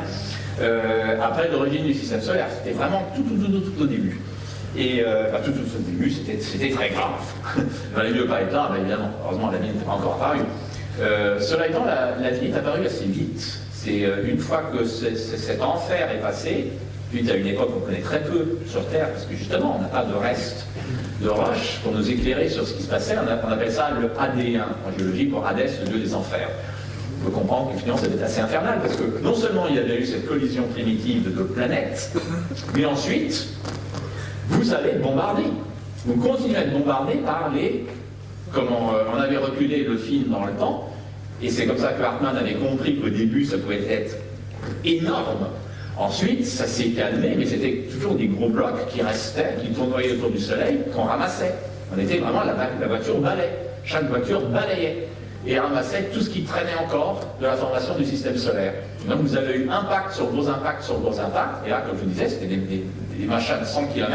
Alors c'était pas des machins de plusieurs milliers de kilomètres comme la Théa qui nous est rentrée dedans, c'était quand même des bolides, des mastodontes de plusieurs centaines de kilomètres qui percutaient la Lune, et donc vous avez eu pof.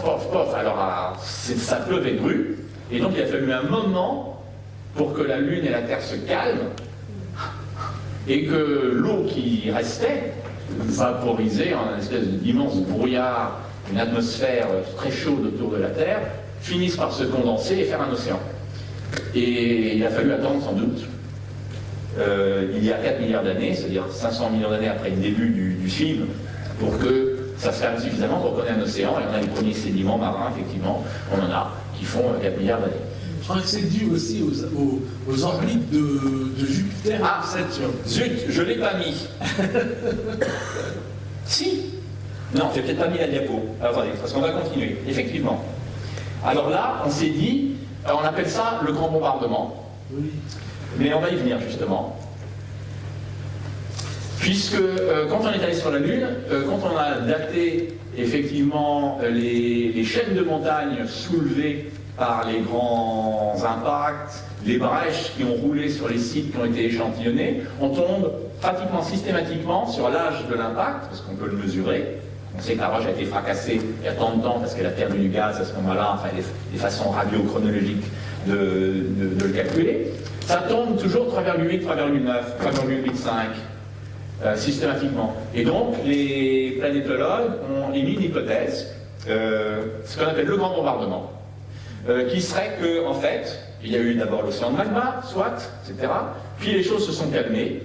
Le bombardement est un peu terminé de l'origine de notre anneau lunaire. Et puis, boum, il y a 3,9 milliards d'années, là où on date ce qu'on pensait être tous les bassins lunaires, il y a une crise. Alors on a dit, bon, il y a une crise à 3,9 milliards d'années, puis ensuite ça se calme. Bon, alors la crise, on l'appelle le grand bombardement tardif. Et effectivement, mais je pense que je n'ai pas mis la diapo, un astronome de Nice, à l'observatoire de Nice, c'est Antoine Morbidelli, j'ai oublié son prénom. Alexandre, voilà.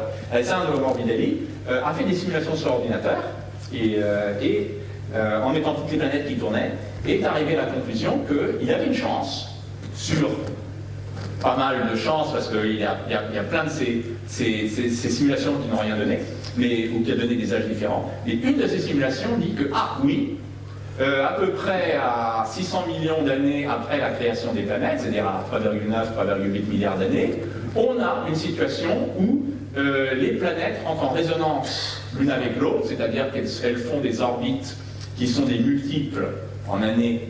Le temps qu'elles font le tour du Soleil, ce sont des multiples ou des sous-multiples de la période de rotation de celle qui est à côté. C'est-à-dire qu'elles passent toujours au même moment, au même endroit, enfin pas au même moment, mais bref, elles interfèrent l'une avec l'autre et ça leur permet de bouger, soit de reculer du Soleil, soit d'avancer vers le Soleil. Et donc les calculs montrent que Jupiter aurait commencé à avancer vers le Soleil en poussant tout le monde, y compris plein de débris vers la Terre. Je dirais que la Terre, à cette époque, aurait reçu une salve meurtrière qui correspond au grand bombardement. Et hélas, je n'ai pas mis la diapo qui illustre ça. Je savais bien que j'avais raté une diapo. Bon, c'est celle-là que je n'ai pas mise. Et qui vous montre un peu l'illustration de ce jeu de billard.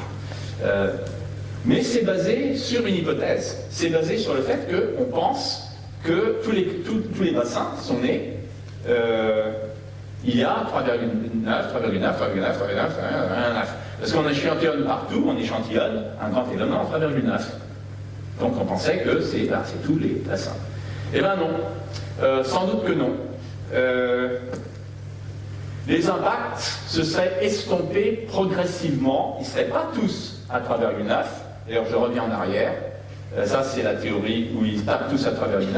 Parce qu'en fait, on trouve les débris, celui-là, c'est le dernier à 3,9 ou à 3,85 pour être précis. L'Imbrium a été le dernier gros impact. Et donc, il a saturé, il a recouvert tout ce qu'il avait précédé de débris de cet âge. Et il cache l'âge des bassins qui lui sont antérieurs. Et en fait, on s'est aperçu de ça récemment, puisque, et ça je ne vous ai pas montré la photo, mais je ne vous ai pas parlé d'Apollo 16, mais Apollo 16 s'est posé dans des hautes terres par ici, et près du bassin Nectaris, qui est là, s'est posé par là, et il a reçu du splash de ce bassin-là, qui a survécu, qui n'a pas été enfoui par les choses plus récentes, et celui-là est bien plus vieux. Il est à entre 3,9 et 4 milliards d'années. Ah, mais ça change tout. Il n'y a donc pas un pic.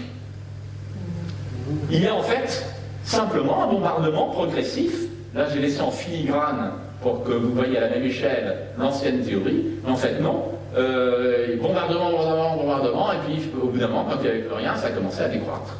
Mais il n'y a pas eu, pof, un pic. Et c'est intéressant parce que qu'on a trouvé l'histoire que tout faisait 3,85 milliards d'années, qu'on a inventé la théorie de la résonance, et que l'on la soutient, mais maintenant, l'hypothèse de départ que tout était 3,85 milliards d'années n'est plus là. Donc on a bâti une théorie sur du vent. Alors cela étant, c'est une belle théorie, et peut-être quand même vrai partiellement, il est probable qu'il y a eu des interférences et des résonances. C'est même, on voit ça tout le temps en astronomie, donc c'est très probable qu'il y a eu des changements dans les orbites de Jupiter, de Saturne, etc., mais sans doute pas suffisants pour créer cet effet qui en fait n'existe pas. Le grand bombardement tardif n'a jamais eu lieu. Bon, ça c'est... Tout le monde n'est pas d'accord. Ça, j'ai appuyé ça, j'ai fait un article là-dessus dans Ciel Espace il y a quelques années, en parlant avec Bill Hartmann, donc, qui est un ami et qui est, lui, partisan effectivement du fait qu'il n'y a pas eu de grand bombardement tardif. Et comme c'est un grand spécialiste de la question, je le crois. Mais c'est encore en débat, et heureusement d'ailleurs, parce que ça fait des choses intéressantes. Une très bonne conversation de cocktail. Hein, comme maintenant, vous savez, quand vous allez à Houston avec votre film de champagne, et le grand bombardement tardif, vous y croyez?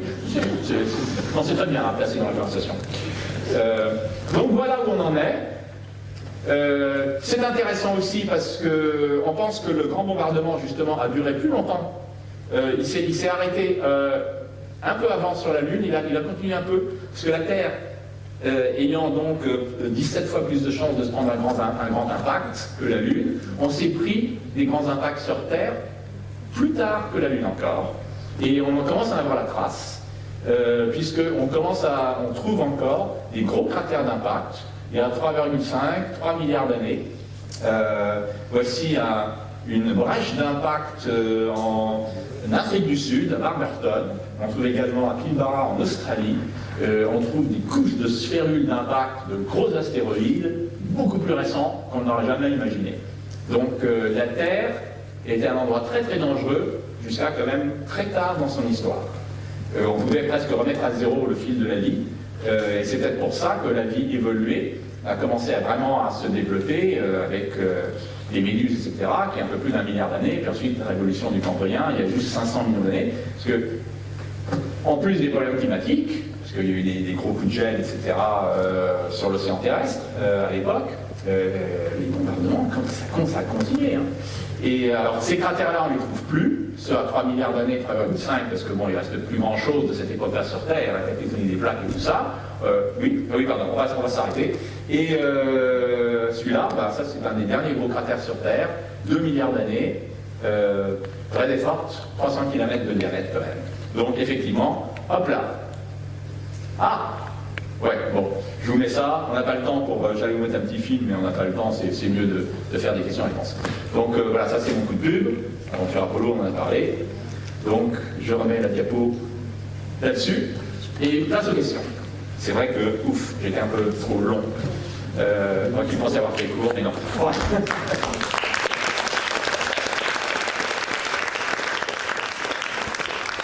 Désolé d'avoir manqué dans le temps de questions, donc place aux questions. Merci beaucoup. Faites-moi un signe si vous voulez poser une question. Madame.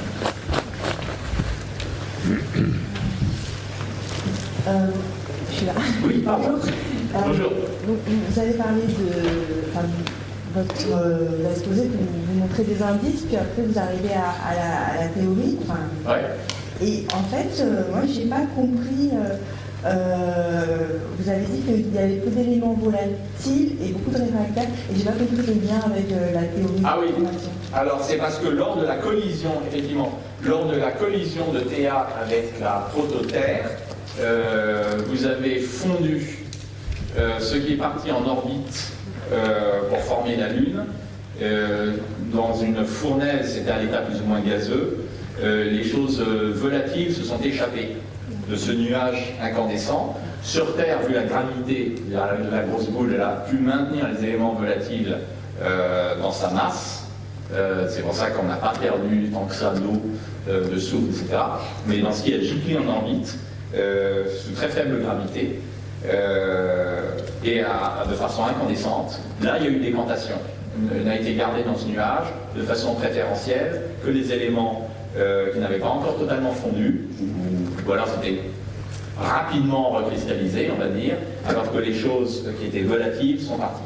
Et on a eu cet appauvrissement du départ, en fait, au départ, lors de la création de la Lune, en fait. C'est ça qui s'est passé. Oui, j'ai oublié de le dire, vous avez raison de le préciser.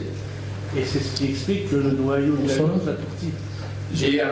Et ça explique pourquoi, et je reviens à vous, et ça explique pourquoi le noyau de la Lune est tout petit aussi, mais ça c'est plus parce que c'est le fait qui, les calculs montrent qu'ils fusionnent ensemble plutôt qu'ils giclent.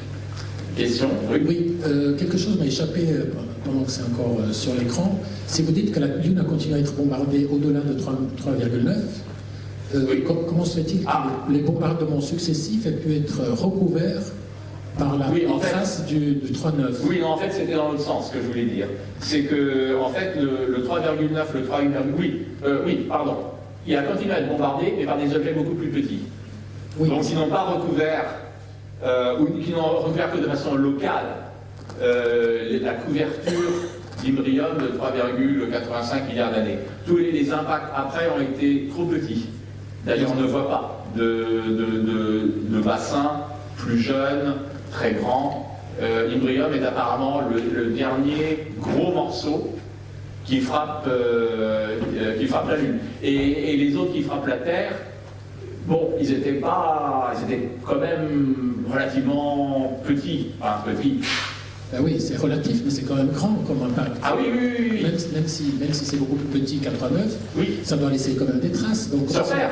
Non, sur la Lune. Non, sur la Lune, il n'y en a pratiquement plus eu. La Terre, là, ça continue sur la Terre parce que la Terre s'en prend 17 fois plus. Non, je parle de la Lune. Oui, mais la Lune, si la Lune s'en prend 1, si la Lune s'en prend 1, ensuite s'en prend 0, la Terre peut continuer à s'en prendre une dizaine, puisqu'il y en a 17 fois plus. Oui, mais je parle pas de la Terre, je parle de la Lune, moi. Oui. Votre explication concernant la première théorie qui bloque tout à 3,9, oui.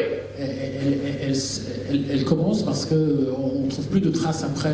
C'est ça. Tout est recouvert par le 3,9. Mais s'il y a encore des petits bombardements, même si c'est petit, normalement on devrait trouver des traces à 3,7 et 3,6. Ah oui, mais on en trouve, mais minimes. Alors, je veux dire, mais c'est pas des gros bassins. C'est plus des gros bassins, c'est des gros cratères.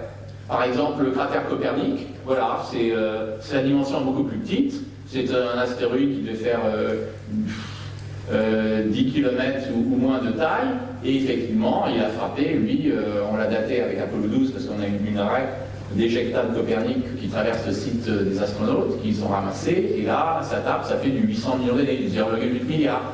Donc on a des petits impacts. Mais ça ne se voyait pas de la Terre, ces petits impacts? Et ça, pardon? Et est-ce qu'on ne les voyait pas de la Terre, ces petits impacts, avant que l'Apollo se pose dessus? On ne les voyait pas, si. Ah si. Tous les cratères de la Lune que vous voyez, tous les cratères de la Lune que vous voyez sont des impacts, des vieux et des plus récents. Mais des gros, le dernier, c'est celui d'Imbrium. C'est celui que vous voyez. Bon, on n'a pas daté, il y en a un peut-être plus récent qui est de l'autre côté de la Lune, mais qui n'a donc pas affecté, enfin qui est sur le bord totalement occidental de la Lune. Non, il est de l'autre côté, c'est marée orientale. Et celui-là, on ne l'a pas encore échantillonné, il se peut qu'il soit légèrement, effectivement, plus récent, qu'il soit peut-être 3,8 ou 3,7, mais il n'a pas giclé sur la face visible. Ou s'il avait giclé, il y aura vraiment très peu de débris. Et c'est ça le problème, c'est qu'il y a tellement de débris d'Imbrium à 3,85 qu'en trouver d'autres, c'est chercher une aiguille dans une botte de foin. Et c'est vrai que ça a été de la chance que sur le site d'Apollo 16, on a trouvé un morceau que l'on pense venir de l'impact Nectaris, et qui est donc plus vieux, puisque c'était ça qu'on a trouvé, que finalement les gros bassins, ils étaient plus vieux. Et que l'Imbrium, c'est le dernier, ou pratiquement le dernier, peut-être qu'Oriental est le tout dernier, et des vraiment gros, et ensuite la taille, le calibre des projectiles baisse considérablement, de façon décline, comme vous avez vu sur la courbe, de façon assez ça y va quoi. Mais sur Terre, ça déclinait aussi, mais comme la Terre s'en prenait quand même plus du fait que c'est un gros goal qui arrête plus de ballons, la Terre a continué quand même à être frappée par des gros, ou des relativement gros, un peu plus longtemps. Oui. Bonsoir. Bonsoir. Par quels moyens sait-on exactement ce qu'il y a à l'intérieur des planètes, au cœur des planètes, au cœur de la Lune? Alors, il y a deux façons. En règle générale, vous pouvez avoir une petite idée grâce aux astéroïdes, qui sont des mini-planètes qui sont formées en même temps que les planètes, et qui, de temps en temps, quand les autotamponneuses se fracassent l'une contre l'autre, et vont donc faire gicler des morceaux de leur intérieur qui va tomber sur la Terre sous forme de météorites. Donc ça, c'est une preuve géniale, parce que là, vous avez carrément dans la main un morceau du noyau d'un petit astéroïde, ou même un morceau du manteau, bien sûr, de la cellule, ou même un morceau de la frontière entre manteau et ça, c'est ces superbes météorites qu'on appelle les palasites, qui ont à la fois du fer et de l'ivine. C'est génial, c'est très beau. Donc ça, c'est une façon. Alors ça, c'est pour les astéroïdes, mais c'est pas la Lune ni la Terre, on est d'accord? Mais ça vous donne un petit modèle réduit de ce que peut être une planète. Et ça, on en collecte des morceaux sur Terre, donc c'est génial, ce genre de météorites. L'autre façon, c'est de mettre des instruments de mesure géophysique sur ces planètes, les sismomètres et des détecteurs de flux thermique. Et c'est exactement ce qu'on est en train de faire sur Mars avec la super sonde InSight, qui a à la fois un sismomètre comme le français et qui a une sonde de température allemande. Et c'est comme ça, on espère. Alors, le flux de chaleur, c'est intéressant, ça vous donne, c'est comme le flux géothermique sur Terre, ça vous donne une idée du profil de température à l'intérieur de la planète, combien en émane. Voilà, vous faites des projections pour calculer ensuite la température en fonçant. Et le sismomètre est encore plus important, puisque chaque fois que vous avez une vibration d'une planète, que ce soit la Terre bien sûr, mais la Lune ou Mars, puisqu'on a des sismomètres maintenant sur les deux, les ondes sismiques, si elles sont particulièrement éloignées, en particulier de votre sismomètre, vont devoir traverser toute la planète pour arriver à votre sismomètre. Et en traversant la planète, ces ondes vont être affectées par le milieu, à la fois par sa température, sa densité et le nombre de couches qu'il y a qui vont faire des réflexions des ondes sismiques.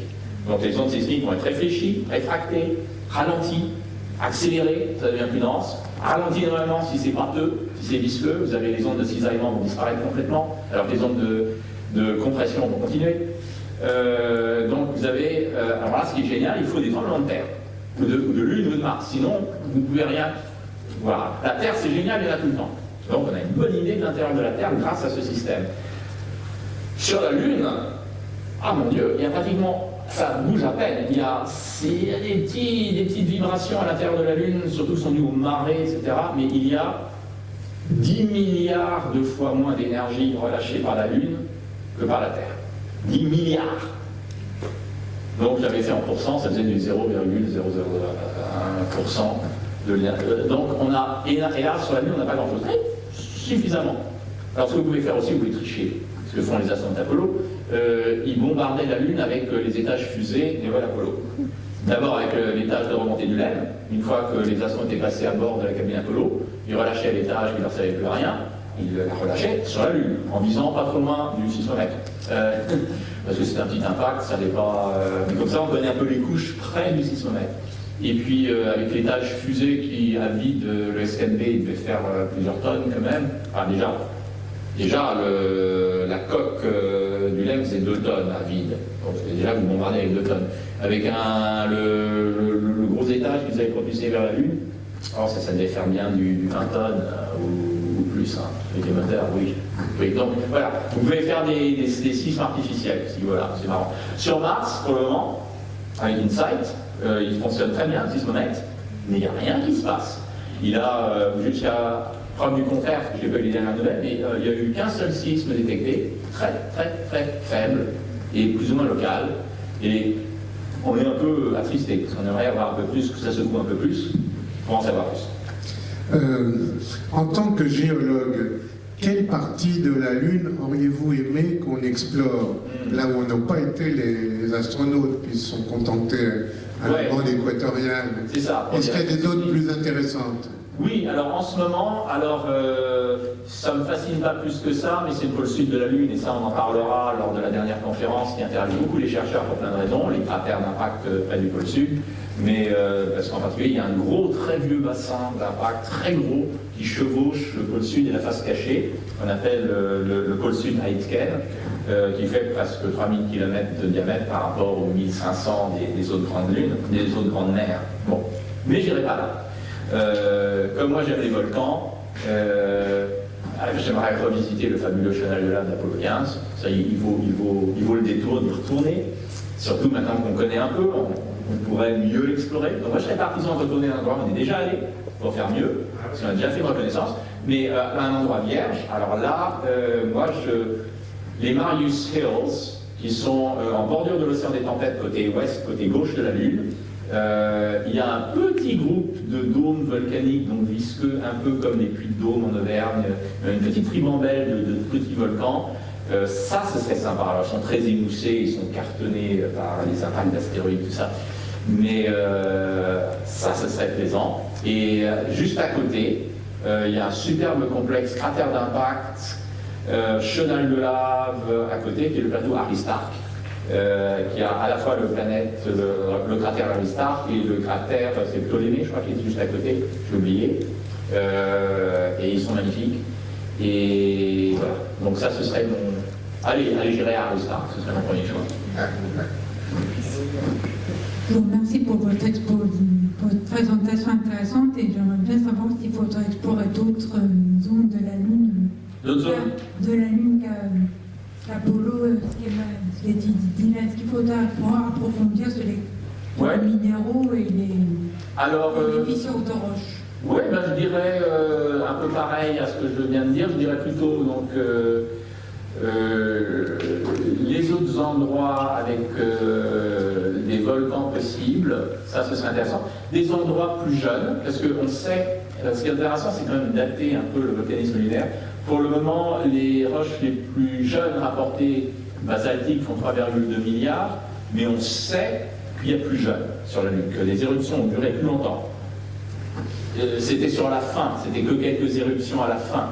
Mais en comptant les petits cratères d'impact sur les coulées de lave, on a une idée de leur âge relatif. Plus ils sont fonctionnés, plus ils ont vécu, ils ont reçu des pets. Mais il y en a qui ont reçu un peu moins de pets que d'autres, qui sont donc plus jeunes. Et ces laves-là ont peut-être 2 milliards d'années ou moins. Il y a également des endroits très intéressants sur la Lune, très colorés, où il y a apparemment des gaz qui sont sortis de fractures. Je pense à Rainer ou Gamma, enfin il y a des endroits, des stries très colorés. Il y a un joli endroit photographié par Apollo 15 qui s'appelle Orange. Oui, c'est ça, D-Crater, qui a une forme de en D. Tout boursouflé à l'intérieur, comme s'il y avait des monticules fulmruliens, bien sûr, dans un lointain passé. Donc ça, ce serait intéressant aussi. Il y a quelques dômes que l'on pense sont peut-être de la lave visqueuse qui ne serait pas du basalte. Et là, ce serait très surprenant parce que pour faire ce genre de lave, il faut de l'eau. C'est ce qu'on fait sur Terre, quand on fait des andésites, des rhyolites, etc. Il faut qu'il y ait de l'eau dans le magma. Et voilà, on peut le faire de façon anonyme, sans eau, mais il faut décanter. Donc il y a peut-être quelque chose d'autre que du basalte. Alors moi, en tant que fan des volcans, ça me plairait. C'est les dômes Gruithuisen. Il y en a d'autres dont le nom m'échappe, mais il n'y en a pas beaucoup. Il y en a 3-4 qui sont bizarres. Et ça, ce serait plaisant aussi. Oui. Bonsoir. Je voulais savoir sur la face cachée de la Lune, pourquoi il n'y a pas de mer? Est-ce qu'il n'y a pas eu de volcanisme? Très intéressant et très enfin, pas seulement controversé, mais on ne sait pas trop. C'est vrai que quand vous faites le tour de la Lune, de l'autre côté, il y a très peu, il y a une mer qui s'appelle la mer de Moscou, dans un bassin, parce que ce sont les Russes qui l'ont photographié pour la première fois. D'ailleurs, pour l'anecdote, ça a été un combat pour le nommer, parce que la tradition, c'était qu'on nommait les mers de la Lune d'après les humeurs. Fertilité, fécondité, crise, nuée. Voilà. Et alors, mer de Moscou, non. Alors, les Américains et les Russes qui se rencontraient pendant la guerre froide, parce que bien sûr, c'était copains entre chercheurs, on est passionnés, donc on arrive à se rencontrer malgré les embargos des gouvernements, donc ils se réunissaient en cachette, plus ou moins, et ils débattaient de tout ça. Alors, de façon véhémente, là, ils discutaient le fait que, mais non, vous ne pouvez pas appeler ça la mer de Moscou. Mais si, on va l'appeler la mer de Moscou. Puis au bout d'un moment, les Américains ont cédé, ils ont dit, bon, on va considérer que être moscovite, c'est une humeur. Et voilà, et donc comme ça, la mer de Moscou a été nommée. Donc sur la face cachée, pour revenir à la face cachée, elle a une petite mer, mais le reste des bassins, non, ne sont pas envahis. Alors ils sont ponctionnés par des autres cratères, mais ils n'ont pas ces jolis nappages qui les fait si bien remarquer de là qui dessinent leur contour, il n'y a pas. Alors pourtant ils ont été bombardés autant. Hein. Il y a autant de cratères d'impact, de bassins d'impact du vieil âge d'avant 3,8 milliards d'années, mais il faut les voir, hein, parce que tous les autres petits cratères, quand il n'y a pas de lave dedans, ils sont difficiles à discerner. Pourquoi les laves ne sont pas montées là? Il y a une asymétrie, apparemment, il y a quelque chose qui fait que, alors, que ça n'a pas été pareil pour tout le monde, la face cachée de la Lune a une croûte plus épaisse que la face visible. Voilà, cette croûte qu'il faut percer pour que le magma des profondeurs arrive à s'épancher en surface, la northosite, c'est cette écume de feldspar qui fait peut-être une moyenne de 30 à 40 km d'épaisseur sur la face visible, en fait 50 ou 60 sur la face cachée. C'est pas suffisant comme explication. Parce que quand même, quelque chose aurait pu quand même percer, allez, 10 km de plus, il faut pas s'arrêter en chemin, quoi, tout de suite. Donc apparemment, peut-être qu'il y a également une asymétrie à l'intérieur du manteau, donc on parle d'une croûte, on descend plus profond dans la Lune, qu'il y a une asymétrie dans le contenu, en parlant par exemple d'un élément radioactif dans le manteau lunaire. Ça paraît bizarre, mais on a déjà ça sur la face tournée vers nous, la face visible.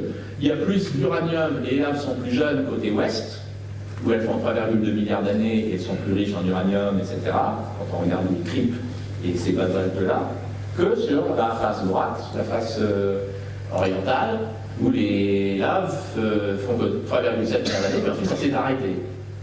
Et l'océan des tempêtes, à gauche, donc 3,2, puis on pense que c'est là où elles font, il y en a qui font 2 milliards d'années. Donc, il y a une asymétrie apparemment dans la distribution des éléments chauffants à l'intérieur de la Lune, due à son enfance. Alors, qu'est-ce qui s'est passé dans ce tumulte au début, quand elle s'est formée, quand il y avait l'océan de magma, quand il y avait les marées, quand il y avait l'influence de la Terre? La Lune est un peu oblongue, elle n'est pas un peu en ballon de rugby. Ouais, des effets de marée. Alors, les effets de marée, voilà. Mais on ne sait pas. Pour la grande conclusion à cette question, c'est qu'on ne sait pas. Et c'est un super mystère, parce qu'il en faut. Ouais. Vous avez parlé de volcanisme, alors sur Terre, c'est pas... la subduction, etc. Et sur la Lune? Alors, sur Terre, vous avez 3 sortes de volcanisme. Vous avez le volcanisme le plus fréquent, qu'on a ignoré très longtemps parce qu'il se passe sous l'eau, c'est les rifts sous-marins, mais également il y a des rifts sur les continents. Vous savez ça dans le rift africain. Mais ils sont plus développés dans les bassins de la Terre, qui sont entourés en d'eau, donc on ne voit pas ce qui se passe. Donc 90% du volcanisme, en fait, c'est du volcanisme de rift sur Terre, rift sous-marin. Ensuite, vous avez la technique des plaques qui fait que vous avez 10% du volcanisme qui est dû au fait que vous avez une vieille plaque dense qui fléchit, qui commence à couler dans le manteau terrestre, qui s'enfonce et qui chatouille le manteau terrestre, parce que la plaque qui s'enfonce, c'est une vieille croûte pleine de flotte, parce que évidemment c'est un fond d'océan généralement avec plein de minéraux hydratés, des sédiments hydratés, et quand ça plonge, ça commence à chatouiller, ça commence à fondre, et ça fait de la vapeur d'eau, des gaz d'eau, qui montent dans le manteau chaud et qui vont déclencher sa fonte. Car contrairement à ce qu'on pourrait penser, quand vous rajoutez de l'eau à un magma, ça le fait fondre. Quand vous rajoutez un volatile à un silicate en fusion, ça abaisse son point de fusion et poup là, vous avez déclenché une éruption. Donc ça, c'est la deuxième façon de déclencher une éruption sur Terre, évidemment pas sur la Lune, parce que vous n'avez pas d'eau. Et la troisième façon, et ça représente 5 à 10% de ce qui se passe sur Terre, tout ce qui se passe sur Mars, tout ce qui se passe sur Vénus, c'est ce qu'on appelle un point chaud. C'est-à-dire une région anormale, plus chaude que la moyenne, bas dans le manteau de la planète, près du noyau souvent, qui, comme elle est un peu plus chaude que les roches environnantes, va être légèrement moins dense, comme une montgolfière, elle va monter. Puisqu'elle est plus chaude, il y a expansion thermique. Donc cette masse un peu plus chaude va se mettre à fluer progressivement vers la surface, à une vitesse d'1 ou 2 cm par an. Ça se passe à la même lenteur que ce qui se passe horizontalement en technique des plaques. Et les deux sont liés un peu aussi. Et en s'approchant de la surface, la baisse de pression va faire que cette masse visqueuse va fondre de plus en plus, parce que la baisse de pression va faire fondre plus, et vous allez avoir 5-10% de jus qui va monter et faire votre volcanisme, des îles Hawaï, de la Réunion, etc. Donc sur la Lune, c'est pareil, c'est du point chaud. Ça part d'une anomalie thermique en profondeur, parce que rien n'est égal, hein, il ne faut pas croire que toutes les planètes sont homogènes. On a déjà vu à grande échelle entre la face cachée et la face visible. Et donc, dans le détail, vous avez également des différences de composition, des différences de teneur en uranium qui font qu'une poche va fondre avant une autre. Et ensuite, c'est un effet boule de neige. Une fois qu'elle a commencé à monter, elle va monter de plus en plus vite. Parce qu'elle subit une baisse de pression, son expansion continue, etc. Et on prend les 2 dernières questions très brèves. Merci. Est-ce qu'il y a déjà eu une mission humaine sur la face cachée de la Lune? Non, et ça, il n'y a pas eu de mission humaine sur la face cachée de la Lune. Et Harrison Schmitt le voulait Mordicus, le dernier homme à avoir marché sur la Lune, qui lui a dû se poser sur la face visible dans l'océan de la mer de la Sérénité. Harrison Schmitt a fait du lobbying à la NASA pour que sa mission, parce que c'était pas sa mission, c'était celle de son commandant, qui a commencé au bout d'un moment à lui dire bon, maintenant t'arrêtes, c'est moi le commandant. Il a fait beaucoup de lobbying pour se poser sur la face cachée, parce qu'il dit ça, ce serait génial, ce serait quelque chose de nouveau, mais pour ça, il fallait envoyer d'abord un satellite de télécom de l'autre côté de la Lune, parce que face cachée, par définition, vous n'êtes pas en contact avec la Terre. Donc c'est impossible pour les missions Apollo. Maintenant, les Chinois l'ont fait. Ils l'ont fait avec une sonde automatique en envoyant l'an dernier d'abord un satellite de télécom derrière la Lune, et ensuite ils ont pu lancer Chang'e 4 qui s'est posé face cachée parce qu'il avait un relais radio. Mais ce relais radio n'existait pas au temps d'Apollo. Ça aurait été simple à faire, ça aurait coûté que 100 ou 200 millions de dollars de l'époque en plus. Ils n'en étaient pas à ça près. Mais la NASA ne voulait pas courir ce risque. Supposer qu'il tombe, votre satellite tombe en panne de télécom. Alors cela étant, vous avez fait bien Apollo qui tourne toutes les 2 heures, elle passe 1 heure au-dessus de la face visible, faire les relais radio, mais bon. Ils l'ont pas fait, ils n'ont pas pris ce risque. Mais c'était un risque technique en fait. Et il faut dire, d'ailleurs les astronautes se plaisaient à le dire en tournant autour de la Lune, les premiers, par exemple Borman, Novell et Anders lors d'Apollo 8, quand ils étaient autour de la Lune, ils disaient finalement, qu'est-ce que c'est barbant la face cachée? C'est vrai que tout ce qui est intéressant, c'est sur la face visible. Et c'est vrai, c'est vrai. La dernière question. Et ensuite, une dernière question là, puis ensuite on pourra en parler. Oui. C'est une question assez simple. J'ai bien compris comment sont les cratères. Et on a parlé aussi de chenal de lac. Et on voit qu'ils sont en creux. Oui. Et quelque part, je ne comprends pas. C'est comme une rivière, alors que pour moi, ils sont plutôt en relief. C'est une excellente observation, mais c'est une excellente déduction, absolument. Un chenal de lave est généralement quelque chose de constructif sur Terre. C'est-à-dire que c'est de la masse solide, hein, par solide elle est liquide, le magma, enfin, c'est les deux à la fois, des cristaux en suspension dans un liquide, et un peu pâteux quand même. Donc effectivement, généralement, il se bâtit, le chenal est en relief, et il fait des digues d'ailleurs le long de son cours. Tu as vu déjà son développement? Hein, donc l'Etna peut-être? Oui. Ouais, vous avez vu des coulées de lave avec des digues, ça se construit. Mais vous pouvez voir l'inverse, mais c'est très rare sur Terre. Si vous avez un très grand débit de lave, très fluide et turbulent, il va creuser. Il va creuser en avançant, il va vriller le sol, il va emporter à l'emporte-pièce les morceaux de la base sur laquelle il coule, et ça sera érosif plutôt que constructif. Mais sur Terre, on en a très très peu l'expérience. Et vous êtes les cratères. Ah, dans l'Idaho, Snake River Plain, il y a des chenaux, oui. Peut-être. Oui, peut-être qu'effectivement, c'est un bon exemple. Dans l'Idaho, il y a des chemins d'arbres qui sont tous assez turbulents et qui ont creusé plutôt que construit, mais c'est très rare. Hawaï, il y a quelques endroits, mais ils n'ont pas vraiment creusé, mais c'était turbulent. Non, il y a très peu d'exemples. Donc, effectivement, l'Idaho, la Snake River Plain, ça serait peut-être le meilleur exemple. Donc, effectivement, tout à fait, très bonne constatation. On va devoir arrêter sans doute parce qu'il faut quand même pouvoir... Nous sommes obligés d'arrêter et de quitter la salle avant 9h. Merci bien.